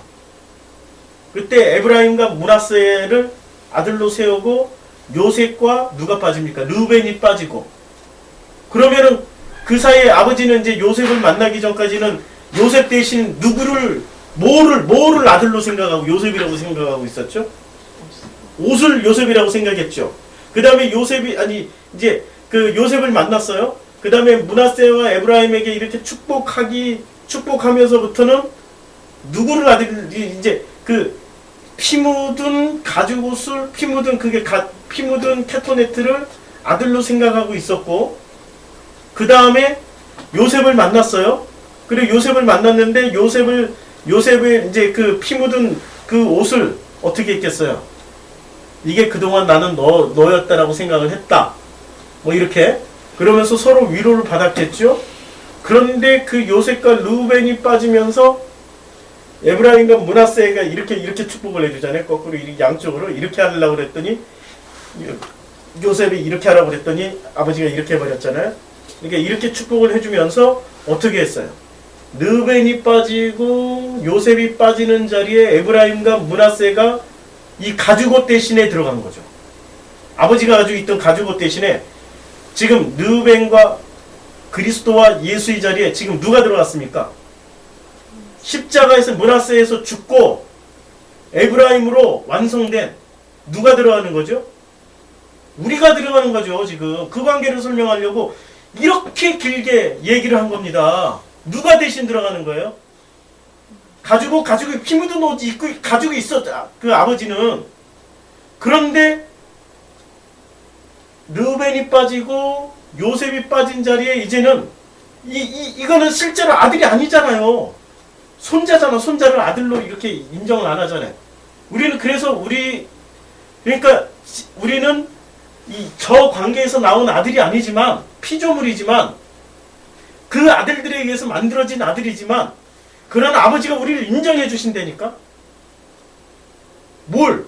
므낫세처럼 죽고 므낫세가 염소로 죽어서 피 발랐잖아. 에브라임의 옷에 아니 에브라임이라는 에브라임이 무슨 뜻이죠? 에브라임이? 그래서 에브라임 한번 찾아보세요. 에브라임이 아니 내가 다 외우고 있는데 이렇게 내가 에브라임을 이렇게 이제 머리가 많이 나빠졌어요. 참 큰일 났어요. 이제 지나온 것은 하나도 기억이 안 나. 이제는 어쩌면 이렇게 빠른 속도로 잃어버리는지 모르겠어요. 막 빛의 속도로 잃어버려. 앞으로만 가라고. 예, 앞으로만 지금 계속 나가고 있지. 이게 기억이 안 나. 기억이 안 나지. 창성한 갑절로 열매가 맺어지게 돼요. 예, 에브라임이 열매 맺다죠. 열매 맺다.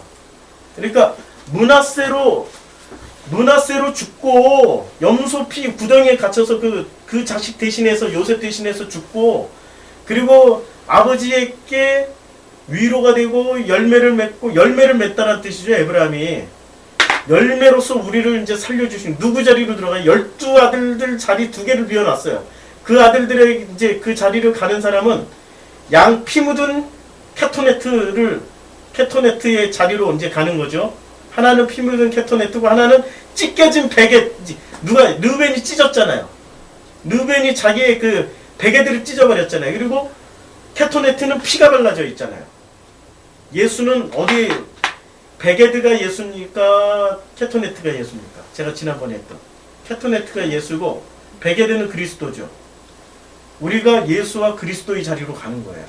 그 아들들의 구체적인 역할이. 지금 창세기는 그 얘기를 하는 겁니다.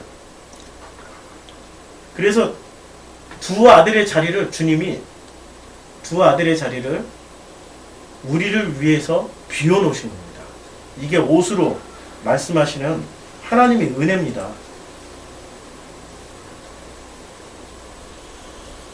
오늘은 여기까지 내 얘기를 더 해야 되는데 이것까지 하면은 머리가 더 아플 것 같아. 너무 많은 내용들을 해서 오늘은 여기까지 성경 공부하고 질문 이런 시간을 갖겠습니다. 내 얘기